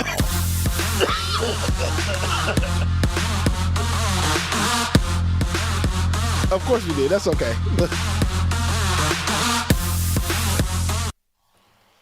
Good morning, good morning, good morning. Oh. Right.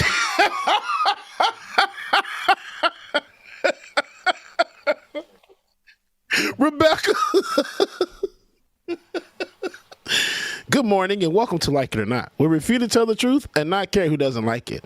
So y'all, I went to the store the other day, and when I went to the store, I saw this girl and she kept talking, and I was just like, what's going on? And like, of course we having some technical difficulties, y'all, so I'm acting like Rebecca and I'm telling y'all the story because Rebecca got a story. So I went in the store and I picked up this shirt that was in the Black History Month section, right? So when I picked it up, Hey, Rebecca. Am I back? Okay, I didn't know. I was like, it was perfect. I ended just right. Oh, hold on. I'm not muted. Waiting for the punchline. I'm sorry. That was all me. My internet went completely out, threw off everything. Sorry, folks. Can you guys hear me? It switched to your other mic, Rebecca. It was not me. I feel like that was something Dwayne did. But No, it was me. it went to you. So I'm gonna give the people watching some behind the scenes stuff. So Ben y'all can see he out in the sticks right now today, joining us remotely. And when his picture sticks dropped off, it threw everything off. I got these people lined up in different boxes with their name and title and stuff. So if I'd have came back, y'all would have saw Rebecca with Ben's name, and we didn't want to do that to Rebecca. So had to get some stuff. I'm surprised you didn't want to do that. What? I'm surprised. Let me check. I was gonna leave you alone today, yo. You about to start. Do that. Have me over here looking crazy. You about to start. I was gonna leave you alone today. But yeah, I already took up 2 boxes. I got nothing. Morning, y'all. I feel much better this morning. Thank y'all. Dwayne, did you mute me? No, Rebecca. I'm like, what is going on? Good morning, Rebecca. Rebecca, what are you going through? We hear you. You guys are talking, put but I on don't. some headphones we bought her. We hear you. Oh, there we go. I hear you now. That was my bad. I put the in. Oh my God! Look, you see how fast I got thrown under that bus? You see how fast? Oh my God! Oh man. But anywho, good morning, y'all. Welcome to Like It or Not. Tell the truth and not care who don't like it. Yeah. It is a Friday, so that means it's kind of more laid back. You know what I'm saying? Ben is out there in the sticks, but if you guys see the view that we see, if you could just do a Dwayne, if you could just do a full shot of Ben so that they can see his nice background. He's posing for you guys, so go ahead and do that at this point. Like, look where he is. It may be in the sticks, but it's like a nice view because we're getting the spring vibes. You know, Rebecca, spring is that you player from the Himalayas. What's up? Rebecca, look, come on full screen, Dwayne. It's like, welcome to the white supremacist recapitalization center here in America. That's what it looks like. I am Benjamin P. Dixon. I'm your CEO. Here we make sure white supremacists stop. It's giving more of a country accent with that hat. You should have added that. It is. Hat you got on. Democrat corn. I don't care. That's what it's doing right there. I feel like we should see. There's a lawnmower in the back with the big deer, the deer little sign on there. Yeah, y'all seen that picture of Rick Ross on his tractor on his farm? That's what's missing from being shot. Y'all ain't seen that picture? No, I seen him cutting down a tree. Very very cringy, but yeah.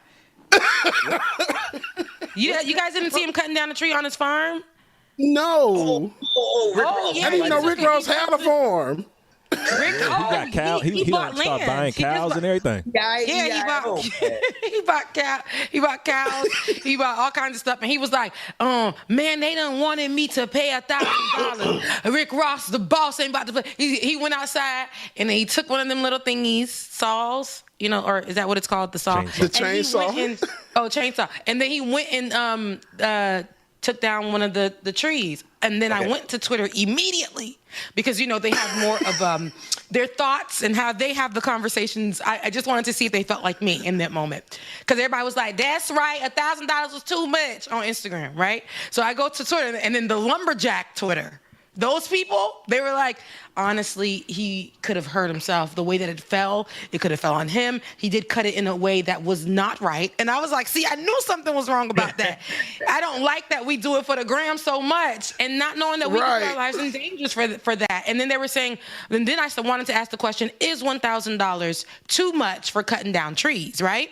And then the lumberjack community, again, came back on there and was like, actually, that is a bit on the lower end of things. We're talking about huge, trees, the work we have to put in. Not only are we cutting them down, we are removing them and, taking them off the property. There's so much that does go into that. And I'm like, Rick, you got money.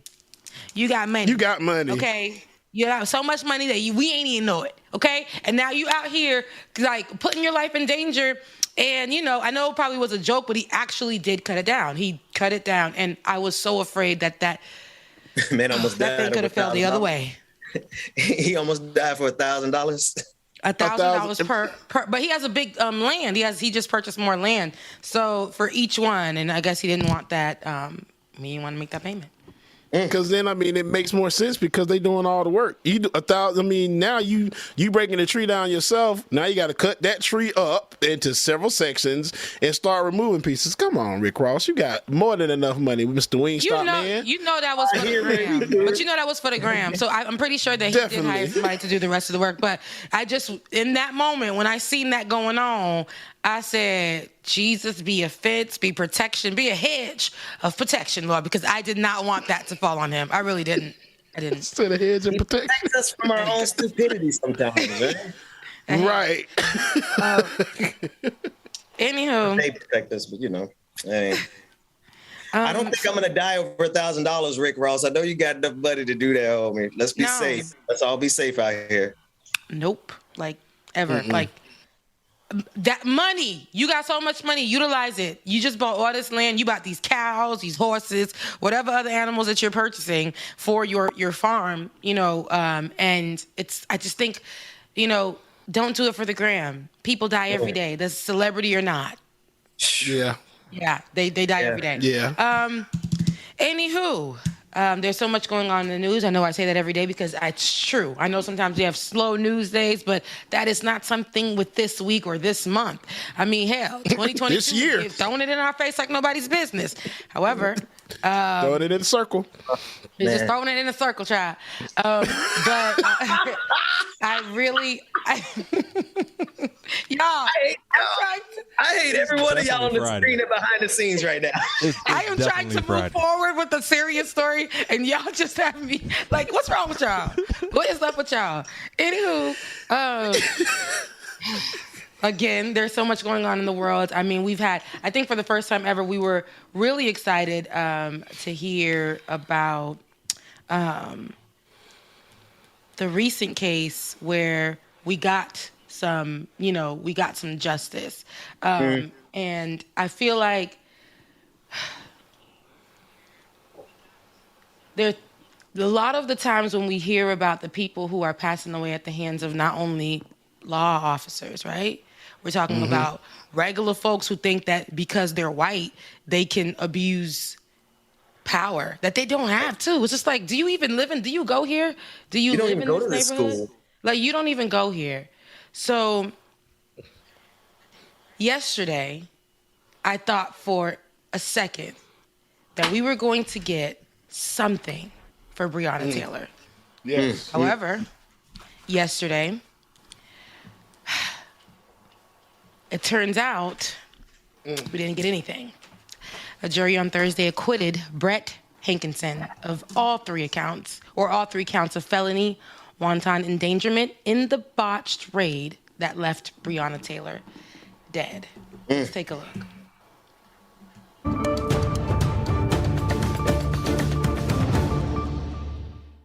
We're following breaking news out of Kentucky. A jury has acquitted the former Louisville police officer connected to the botched police raid that killed Breonna Taylor. The jury found Brett Hankison not guilty of wanton endangerment. Prosecutors say he fired several shots into the apartment of Taylor's neighbors during that botched police raid. A man, a pregnant woman, and her 5-year-old son lived next door. Hankison testified he fired to protect himself and his fellow officers. No one has been charged with Taylor's death. With the acquittal of Hankison, where does this leave the prosecution now? And of course, while this trial was not about Breonna Taylor, does this mean the case is essentially closed on her death? It is closed in reference to the entire raid, as far as we know. We know that the DOJ is also looking into the practices of the police department because, as we've noted, this was a botched raid. There have been a lot of questions about why they went into this home not 100% sure that the person they were actually looking for was there, because at the end of the day, Breonna Taylor and her boyfriend, Kenneth Walker, were not at the subject of that drug raid. The person who is living alive and on probation, as a matter of fact. But as far as the wanton endangerment charge, I just wanted to break down what that is. It's defined as a person under circumstances manifesting extreme indifference to the value of human life who deliberately engages in conduct that creates a substantial danger or death or serious physical injury to another. As you mentioned, the 3 people who were in that apartment adjacent to Breonna Taylor's did not suffer any serious injury, did not suffer any death. But one of the people in that apartment, Cody Etherton, did testify that the bullet came within inches of his head. Again, the officer in this case, former officer Brett Hankison, testified that he essentially thought what he was doing was protecting those who he believed were shot at. There was 1 shot fired by Kenneth Walker, as we now know. He said he was doing it because he didn't know what was happening at that time. He fired 1 shot. Police fired 32 shots. Breonna Taylor was killed. He fired 1 shot. They fired 32. Breonna Taylor was killed. And so, and this is my problem with the rhetoric that law enforcement wants to give. They were shot at. If you shoot at any law enforcement, they're going to say, they felt endangered. Now imagine the homes that are getting broken into, people who are sleeping peacefully, and this was a botched raid.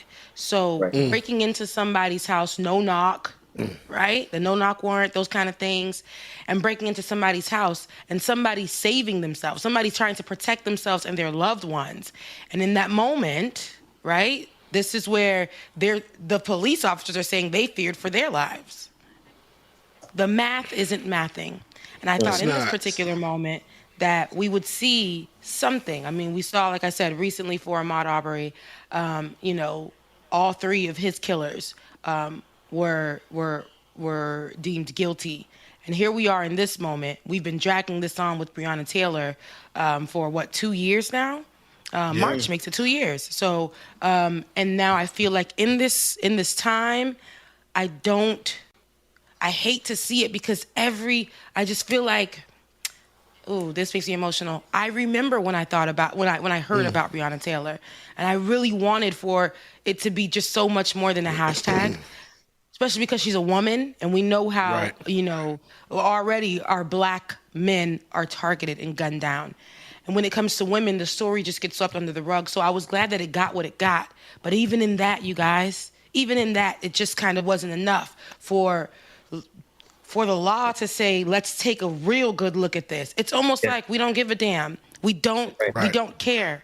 And so now I feel like, I'm sorry, again, Breonna Taylor, that we allowed, and I repeated this before, I put this up when, her story went viral, but that we allowed your wall to get more justice than you.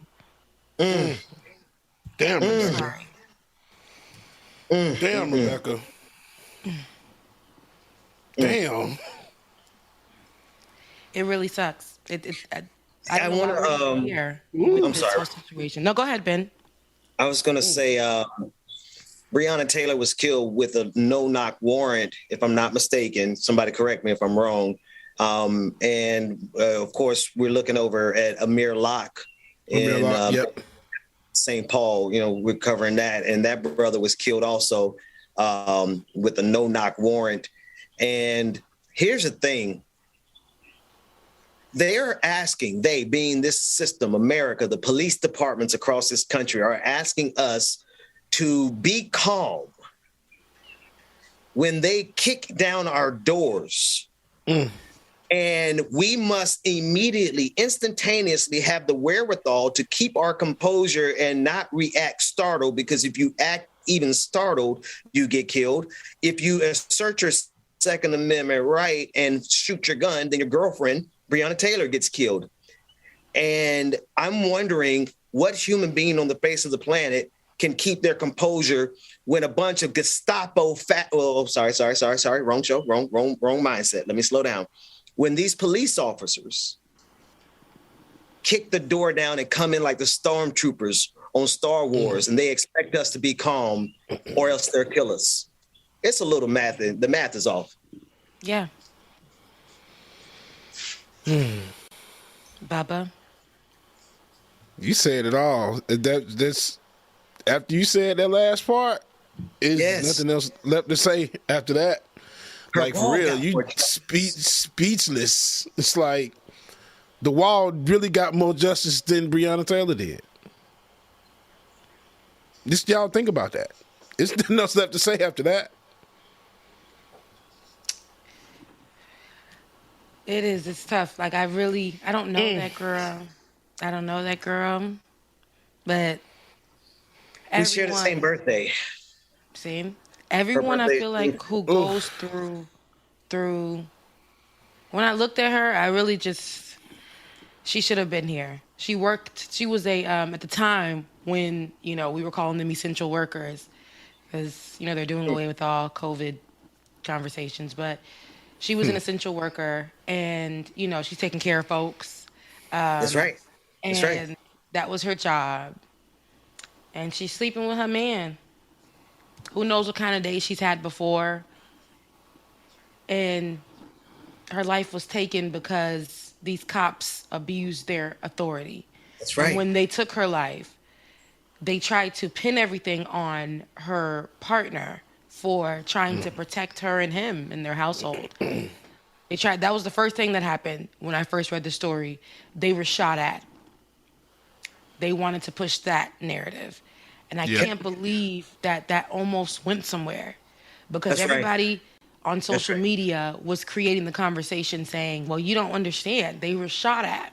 They were shot at. They were shot at. And when we got the full story and the full account, when we finally were able to do that, because the boyfriend, they did take him into jail.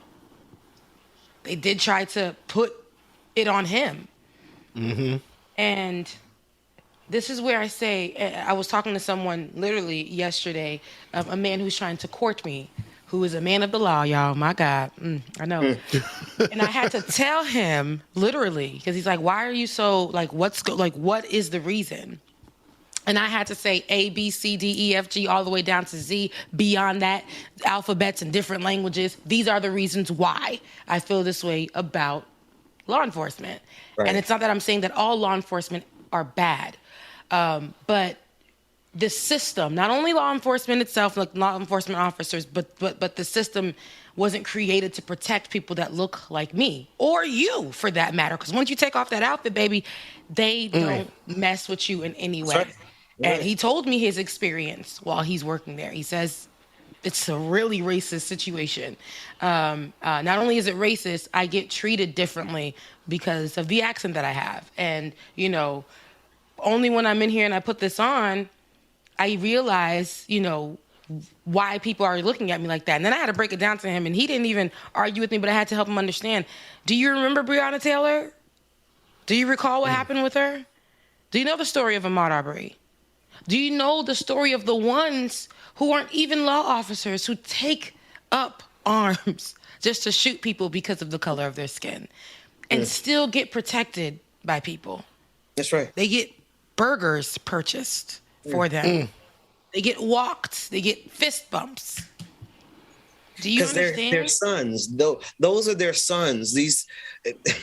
I'm sorry, Rebecca. They of course they're going to handle little Dylan Roof with care and take him to get Burger King because they know that is their son. Yeah. They're going to say somebody had a bad day. Right. Come on, ATL shooting, spy. You know? So there's so much that goes into this. And then,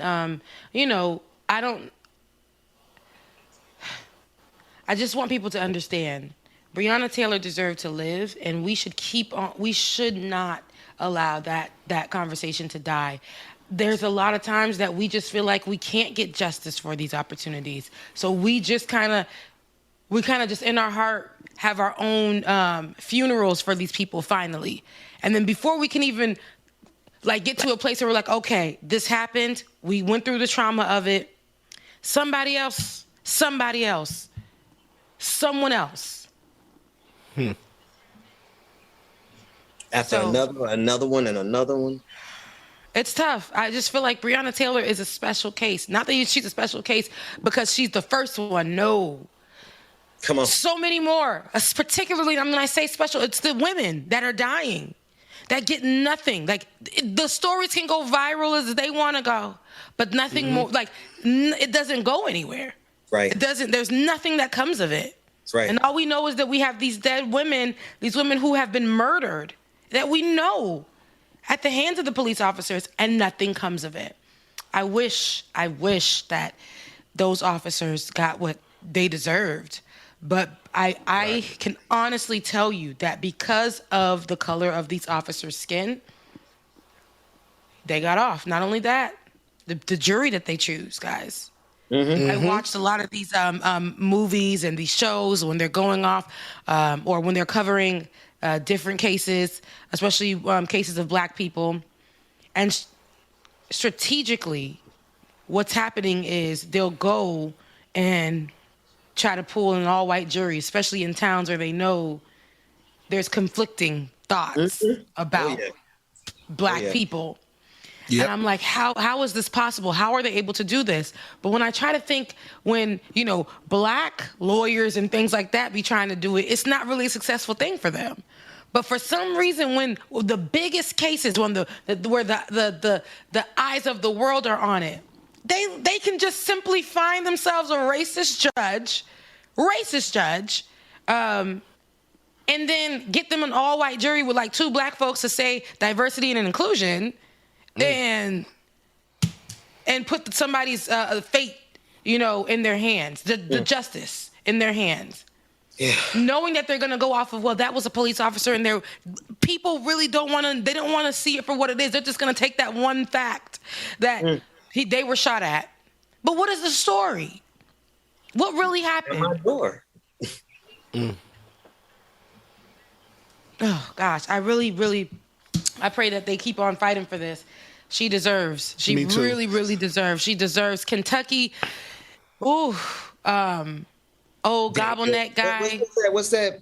What Daniel? What's that? Cameron. Oh, that's right. That boy. Yes, all of those people included in, being able to help and not helping. That's right. I know that there's a special place for you. Hurting. Whatever hell. Hurting.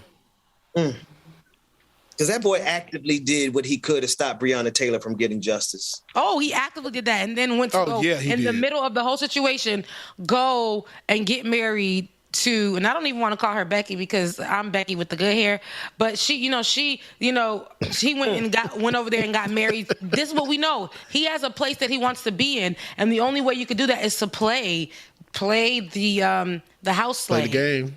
And let them, abuse and use you, and you're gonna look crazy. You're gonna look like Sotomayor, oh boy, that be talking crazy in the name of Donald Trump to this day. He's still talking crazy to this day. He's crazy about you else though, right?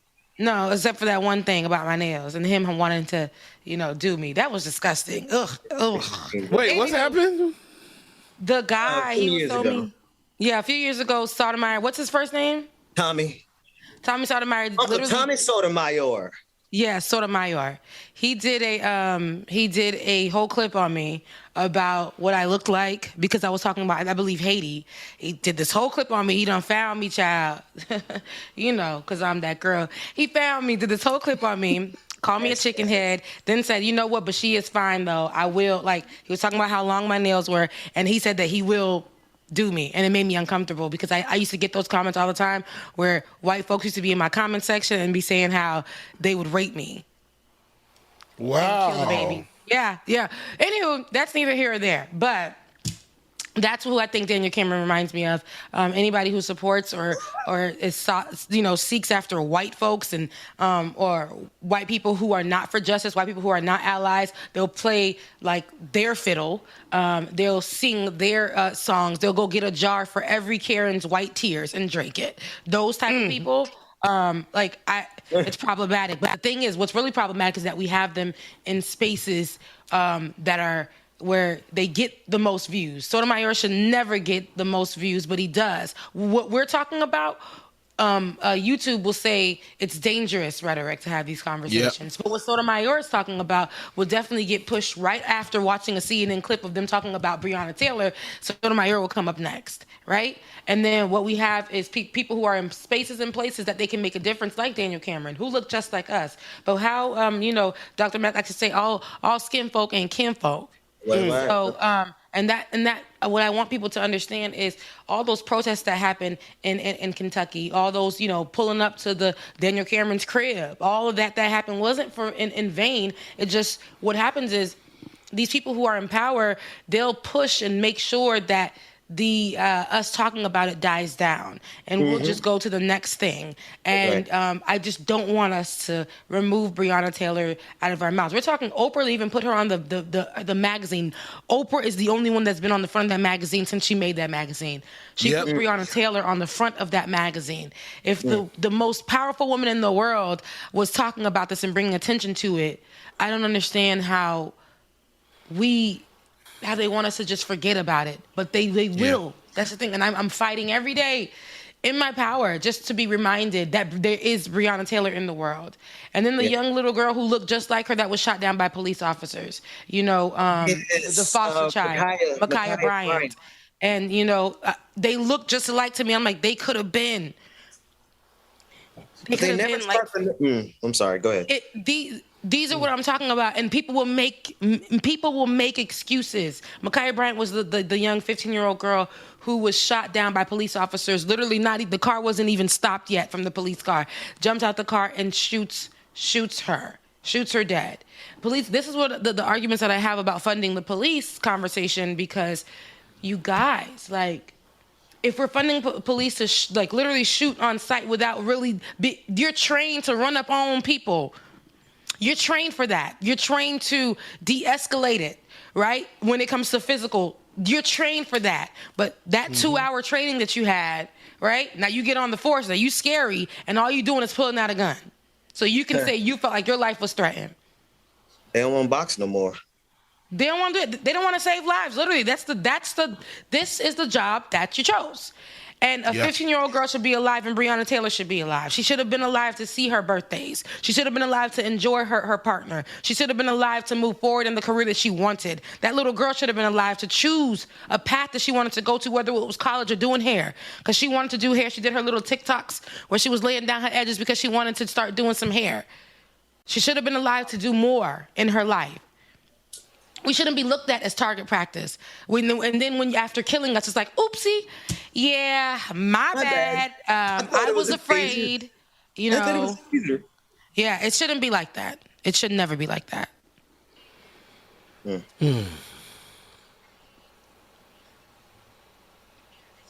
So, shouts out to everybody still keeping Breonna Taylor in their mouth, moving forward with the movement regardless. Breonna Taylor changed the world, just as George Floyd did. Rebecca, you said something that I don't want to forget now that it just came back to me. You said that there's a difference between going viral and getting justice, and that we were able to make her name go viral, but that wasn't enough to get justice. So there has to be a few more steps further. Thank you for saying that. Yep. I don't know what it is. I don't know how we can make a difference. Right. And we've done it all. It's like we get these opportunities. They were shooting us and we didn't have any like real proof. Then we got it on camera. Oh, wait a minute. Oh, speaking of, isn't that another day in Black History today? We did one, but if my memory serves me correct, one of the first videos that, and maybe y'all are getting ready to come to that, but I just think the Rodney King video was one of the first times we saw that was yesterday. Man, and we still ain't got justice. What 30? How long ago?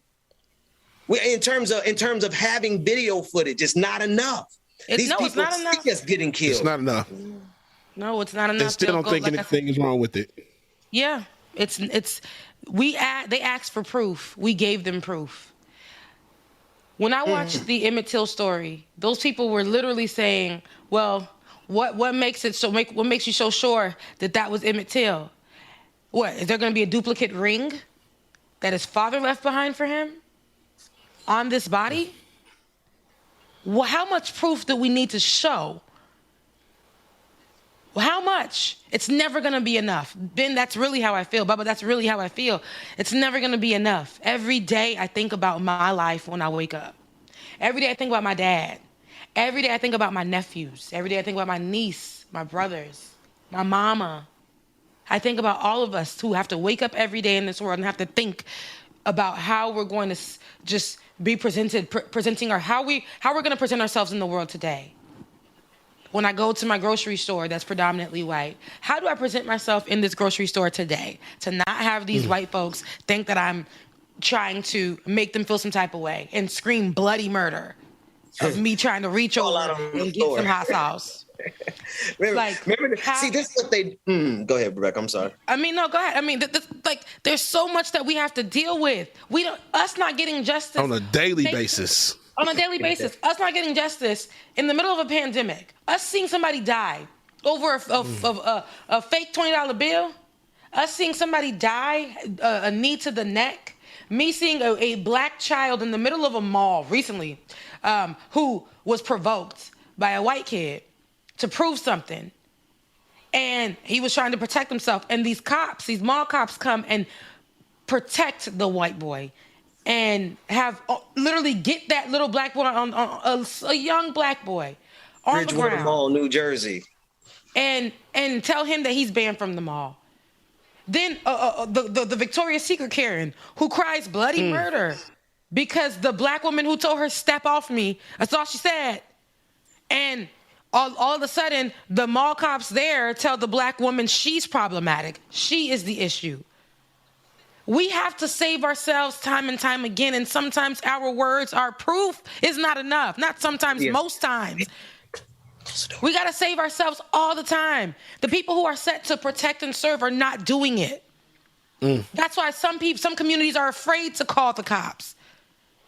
Because once the cops pull up, they shooting. We saw somebody who had a mental health crisis in the middle of the street. Oh my God. The black person who was with them was shot. That's right. And they're the ones that called the police. What? Where's the justice for any of these people? Didn't that officer just get like the guy you're talking about? The one, was that the guy laying in the streets with his hands up in a mental health crisis? And the officer got off. I think it was recently. Yeah. We can't get nothing. But we will. Y'all know. I was about to say, y'all know they gave us George Floyd and what was the other case? Dante Wright's case. Yeah, Kim Porter. When they I guess they gave us those to try to appease us and to make us feel good, so we forget about Breonna Taylor and everybody else that's out there. But no, we'll never forget, and it's never going to be enough. Never more. Kim Potter. You said Porter. Porter, Heifer. That's her name. Because Kim Porter is Diddy's ex. Just gotta make sure. Okay, that's rest in peace, Kim Porter. Right. Kim Porter was that okay? Potter. Yes. But even Kim Potter, her sentencing JT from the City Girls, JT from the City Girls literally talked about how she served the same amount of time for food stamps or whatever it was, credit fraud, and and so 2 years she served that time, and then Kim Potter, who killed that she was reaching for her taser, so she was reaching for her taser, but what was that sister name that shot up in the air in self-defense against her husband or her boyfriend who was being abusive? She shot up in the air in her own home. Man. I can't remember her name. There's too many names, but she served years for just shooting a gun in the air in self-defense. And Kim, whatever her last name is, Karen, we need one more K, got 2 years, 16 months for the life of a black man. Black child. Yeah. See, we just named just 2 of them. Basically, if we're gonna literally out of all, not even 2 of them, we named not even less than 1%, because there's so many. Right? And not even in my lifetime, before my lifetime. When I watch, like I said, when I watch Emmett Till, when I watch what happened to people like, what's her name? The singer who they handcuffed to the bed. Not even handcuffed, who they literally shackled to the bed. Billie Holiday? Billie Holiday. People who are fighting for the cause, when they drop pole bombs on communities. And you know, we got so much that at the hands of the feds and law enforcement, people that are supposed to serve and protect. COINTELPRO. Killing us. Flood our communities with crack cocaine. Dropping that off and then putting folks in jail for it. We have people who are serving time, who are serving so much time, 20 years to life for selling drugs. Kim Potter, 2 years months for killing somebody. So, you know. But there's a bunch of mamas in jail. See, what they forget is that they like to look at jail and say, oh, they're not human anymore. No. There's some aunties in jail. There's some mom, and I'm just saying, you know, if this is a state level offense that she got this time for, so she's going to state prison. I'm sure they might want to I digress. You already know she's going to get special treatment. She's going to be in isolation in a cell all by herself on the other side of the prison with the older women, the ones that's just like chill and don't have nothing else to do. She's going to be in that wing. She's going to be there for 2 years. That's what they're going to have her at. Ain't going to be nothing wrong. She's going to have it easy peasy in there. It's going to be Martha freaking Stewart in the jail because Martha Stewart chilled when she was in prison all that time. So it's going to be the same thing for her. For killing a person, you getting treated better on the inside than you is on the outside. But you got to come home. It's going to be really nice. You know, prison is like home. Jail time is like for special treatment people. Like they're gonna make sure they give special treatment coverage and things like that. We saw what happened to Kim Potter's home after when people were protesting. They quickly barricaded her joint, put up fence, and protected her home and had surveillance for her home. But they didn't think about, Dante Wright's family. They didn't think about. I don't know, y'all. I just get really frustrated. We can go on and on for days about this. I just think, I'm just going to point out that I don't see us getting any justice for our people anytime soon. I'm glad that we got something for George Floyd. Something, very much something, but it wasn't what I thought would be a great outcome. But we got something. And I don't want to keep settling for something. I don't want to keep settling for, hush. Okay, this is what we gave to you. Now, can you stop? Can you stop talking about these situations? You know, we don't. Can we not do this anymore? That's what I don't want us to settle for because we don't even know it. Ben, we talked about this. Sometimes we get numb to the deaths, the murders. Sometimes we get numb to what the justice system is doing, not only to people, to us, ourselves. We get numb to it. We almost become just like it's just normal. I don't ever want it to feel like that to us, but at the same time, that we got so much trauma in our own lives dealing with our everyday stuff to us having to relate to when they're killing our people, because when we look at them, we see us. When we look at them, we see our brothers, our sisters, our cousins. We see our mothers and our fathers. We see that when we heard George Floyd yelling out for his mother, we instantly were children ourselves yelling out for our mother. Yes. So there's so much trauma. There's so much trauma.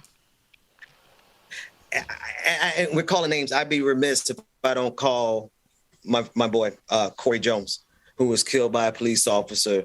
We played music together I knew him for 10 years. We played together every Sunday for 2 years at St. John in Boynton Beach, Florida. He was killed. Shout out to the Bible Church, my family down there. He was killed coming home from a gig Saturday night. People ask me, how do I know what he was doing? It's because I know him. Corey was coming back from a gig, and I know he had his drum set in his car. And when his car broke down, I know he had enough sense to carry a piece with him, because it gets dangerous out in those streets down in Boynton. But what we had to be sure of was to make sure that the police didn't start the narrative about Corey's life at the most convenient place, which is he's a black man with a gun on the streets of 4 o'clock in the morning in West Palm Beach. Now, that's what they do. They take that narrative, put that in the news, and then when they hear about my boy Corey, what they say was, well, he shouldn't have had a gun. But they leave out all that context. But they didn't get away with that with Corey, because we were able to put out the truth about Corey before the cops even got a chance. So too bad on that one, coppers. Yeah. I digress.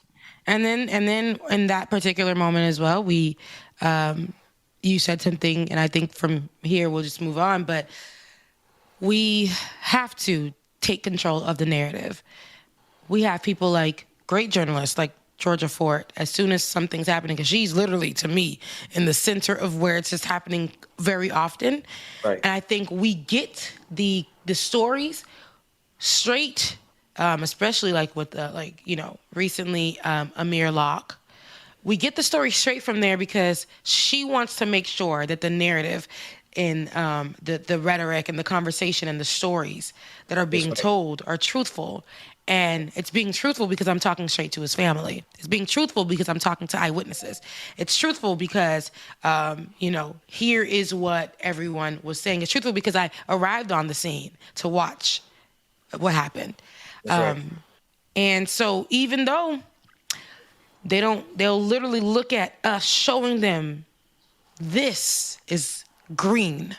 This is green. Do you see it? This is green. They're going to say, well, I mean, if you want to say that it's green, it's actually, if we really, really look at it, is it really green? Because I see red.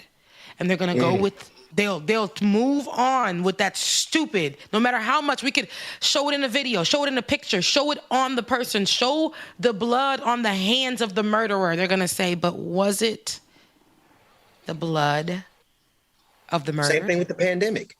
They want us to pretend like the pandemic is over, but there's 2,300, about 2,000 bodies, 2,000 bodies stacking up every day, America, and they want us to pretend like it ain't really happening. Everything get back to normal, nothing to see here.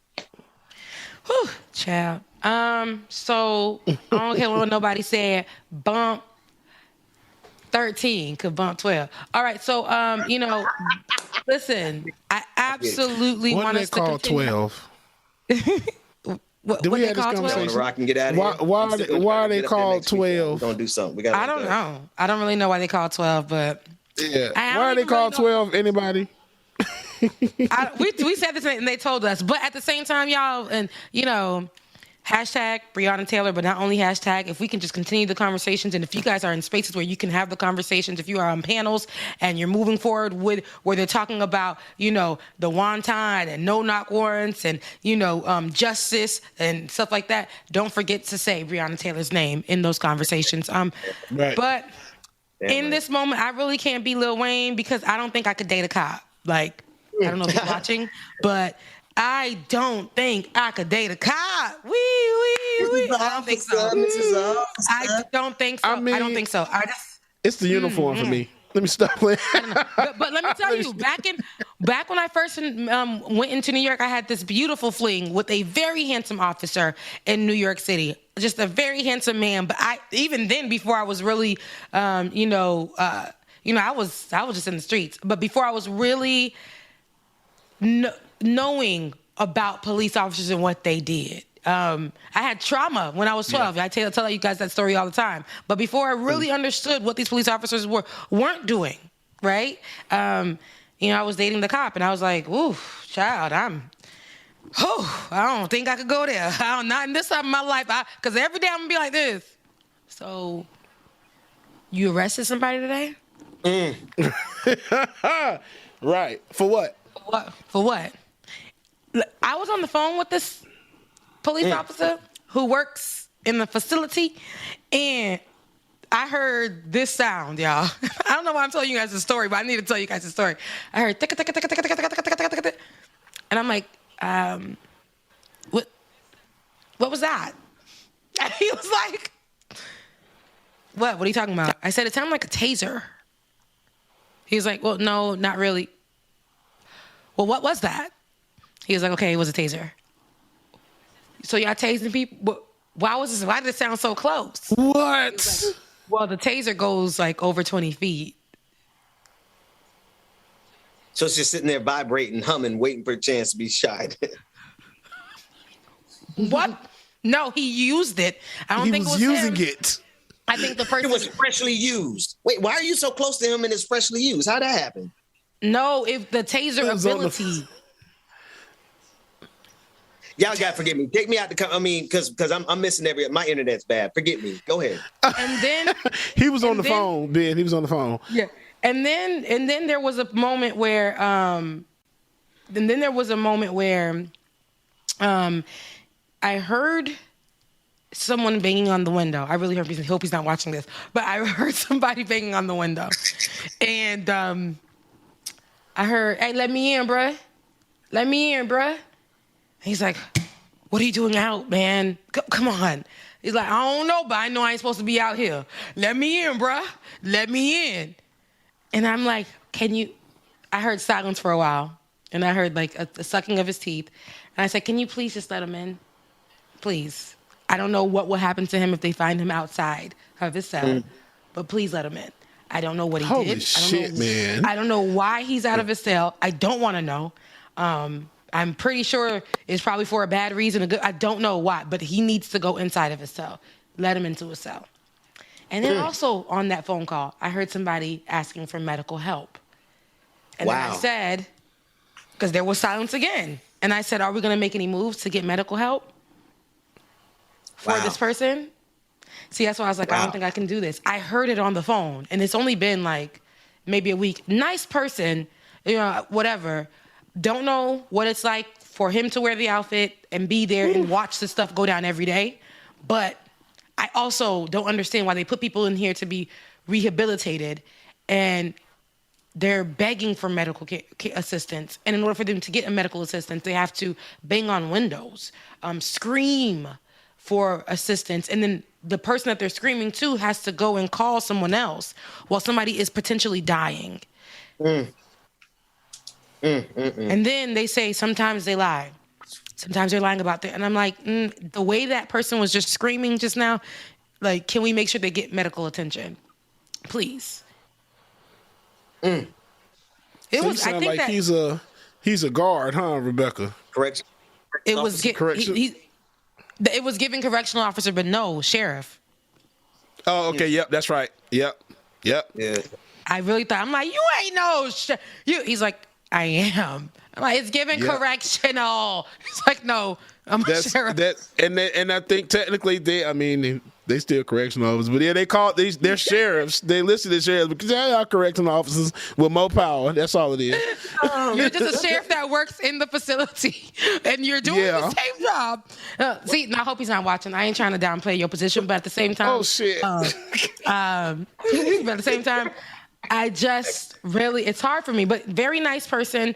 Look, beautiful gowns, beautiful dresses. Very nice person, but I just feel because, like, I don't know. I don't know, guys. We'll see how it goes. But I had to. But he was very. he listened to how I broke down why I feel the way I feel. And I added statistics, numbers, I added cases, I added, a lot to it. And he was understanding about that. So I don't know. Maybe not. We'll see. But I don't know if I could date a cop. But anywho, there are two, before we get off the show, we got 10 more minutes, and I know Dr. Mack that dropped these, and I know I had put them in, what you call it? I don't know if you have them, Dwayne, and I might give you some time to pull them up, but it's the Black History women. I keep saying Black History. Something about Black women. Something about Black women in this month. We keep saying Black Women's History. I don't know why we keep doing that. I don't know why. I'm sorry. Go ahead, Rebecca. It's a Women's History Month, so shout out to all the women. But I just feel, it's just a plus. Not only me being a woman, me being a Black woman. Come on. Yeah. I just go ahead. While I have to turn my mic on so people can hear me in my meeting, you asked me for something, and I don't know what you asked me for. I just catch I'll give Dwayne time to find that. And I'm like, I don't know what I'm supposed to be finding. The Black History, I dropped two of them. The Black History, the Black History clips from, they're not really clips, but the pictures from Dr. Carl Women's History, yeah. So once you get that, we'll end off with those two. We'll give you guys a little reading of each one because I promised them I'll do it. But moving forward, we're going to have clips of these Black History, the women of Black History for the month of March. So that's going to start on Monday. So Dr. Carl Mack, we did not forget you. Excuse me, on Tuesday. So that'll start on Tuesday of next week. So, but in the meantime, you guys, réfléchis, get your minds together. Point bon santé. M'prier que tout le monde k'ap gade sa kounya. You guys just find peace in your heart and your mind. International, right? Look at that guy. Right, I love it, Ben. I was like, okay. I feel like I understood what you were saying. It lifted my spirit. Didn't know. It was gibberish to me because I didn't understand it, but it sounded good. It sounded good, right?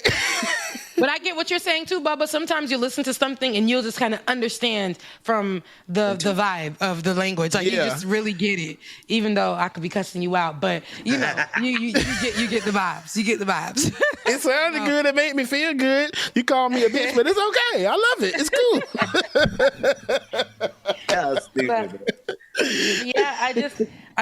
It's been a long week for us, you guys. It's been tough. Rebecca. Yes. I don't want to leave the show.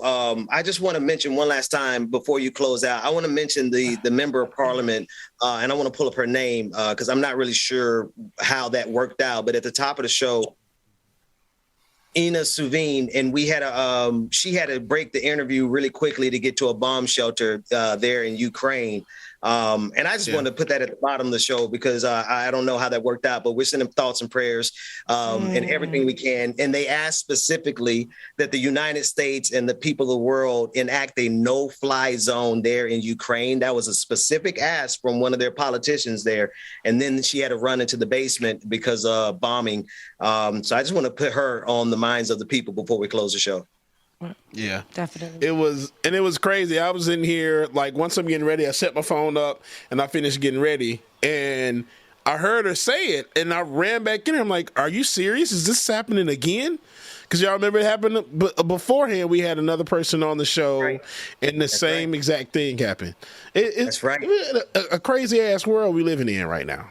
Yeah, we would have scary. 2 interviews, and then in those 2 interviews, that was a sister from Palestine. The young sister, and the bomb went off right in the James. Dang. I remember I was like, what just happened? It's right, y'all. It's literally like and these are people's everyday lives.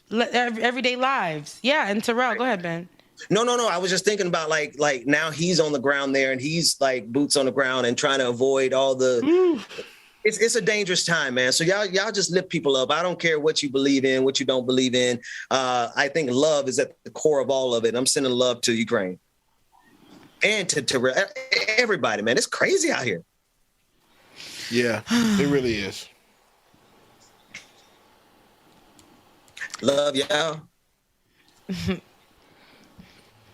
We wait. I just need to take that moment of silence. There's been so much going on. I just needed to take a breather in that moment. It's sometimes, you know what? I think it's okay to take that moment of silence because sometimes, well, you really need it, especially after what the conversations we just had, and then the stuff happening with Ukraine that happened live on air. It's a lot.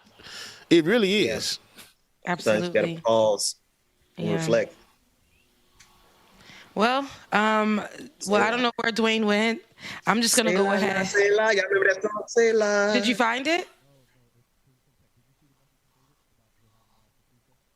Yep, that's okay. I want to read these too, though. I understand that you may have them off on Tuesday.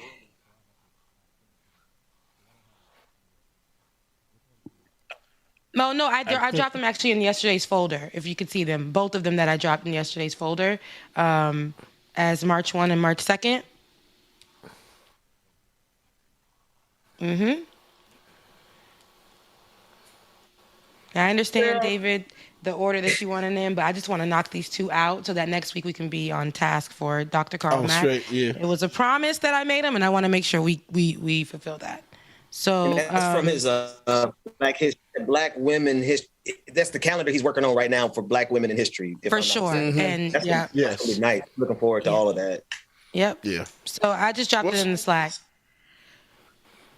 And what's y'all plans for this weekend? Oh, honey, I'm probably gonna be throwing it in a circle in my house. Y'all listen. Y'all won't believe. Oh, go ahead. Tell the story, Ben.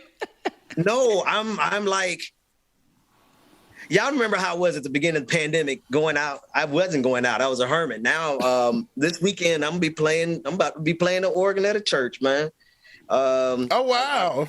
I've been hanging out, but I mean, it's almost like they have really, really good COVID protocols. And I'm like, I ain't got no excuse at this point. A friend of mine, we go way back. He needed somebody to fill in. And I'm like, yeah, but COVID. And he went down his COVID protocols and I ain't had no excuse. So I'm going to do that Sunday. And then I'm coming to Atlanta next week. We got to link up.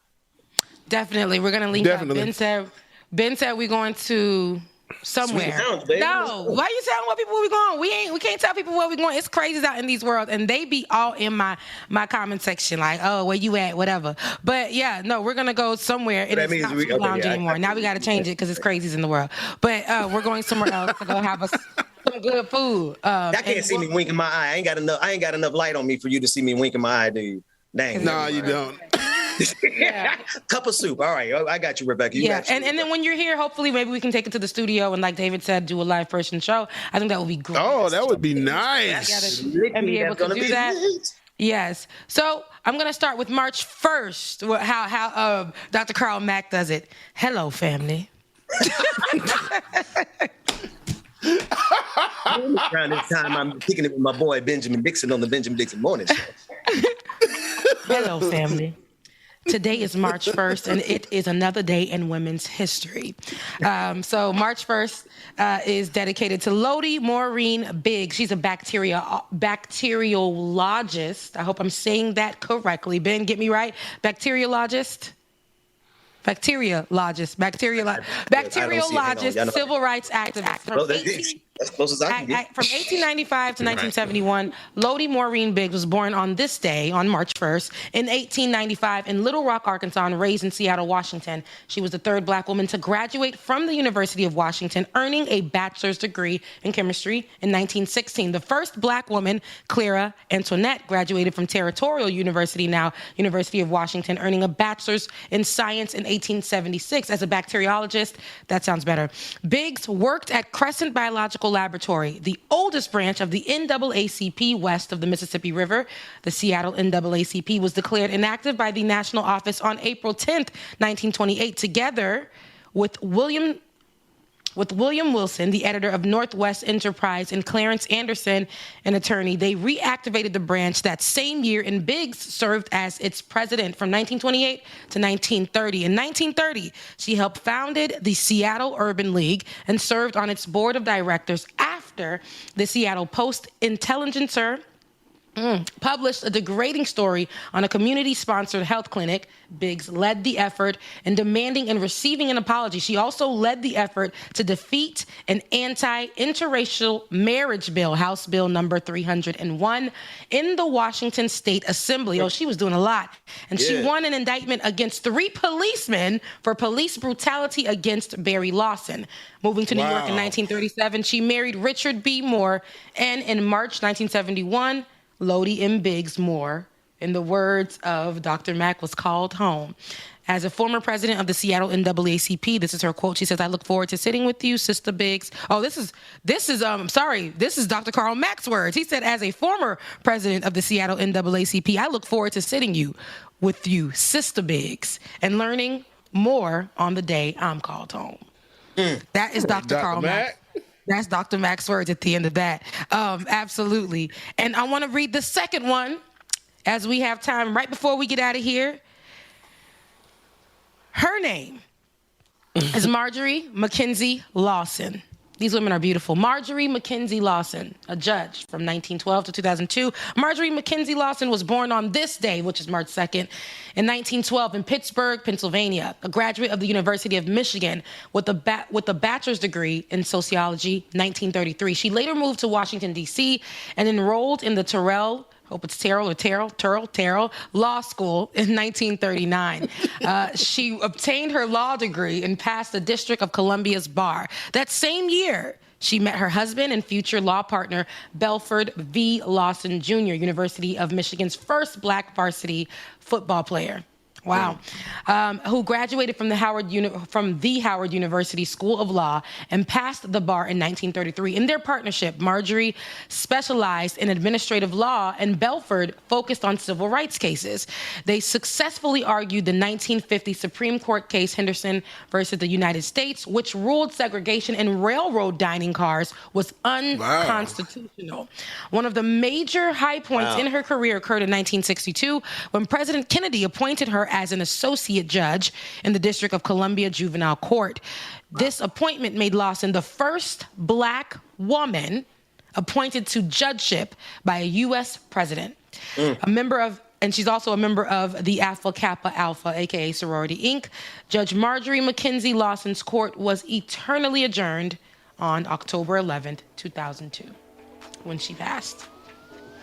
Wow. That thing on Dr. Mack. He said her court was eternally adjourned. Her court was eternally adjourned. That was amazing. Eternally adjourned. Come on, Dr. Mack. 2002. Listen, I can't wait to do these more of these. Of course, I'll be working on the ones for next week, and I'll be putting them into some packages for a little pep in the step so that Dr. Mack can put it on his page. Hello, family. You can definitely put it on his page on Instagram. But we are at the end of the show. Friday was a good show. I was happy to be with you guys, family. So definitely love y'all, man. And just enjoy our Friday. Enjoy your Friday, you guys. Love you, mean it. See you on Tuesday. Mwah.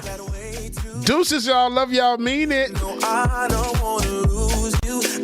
right, y'all. Thank y'all so much again for joining us this week. Awesome week it was, man. Love y'all, Ben, Rebecca, Georgia, Dr. Mack, Dwayne, David. Thank y'all for everything y'all do. We love y'all, mean it. Gonna get on out of here, yo. Affirmation for today. I am confident that my difficult days will end and I will find joy again. I am confident that my difficult days will end and I will find joy again. Y'all gonna be great, man. Have an awesome weekend. Be safe, be peaceful, and put love out there. Positivity. Love y'all, mean it. Y'all on Tuesday. Deuces. I hope you feel that way too. No, I don't wanna lose you, baby, don't go.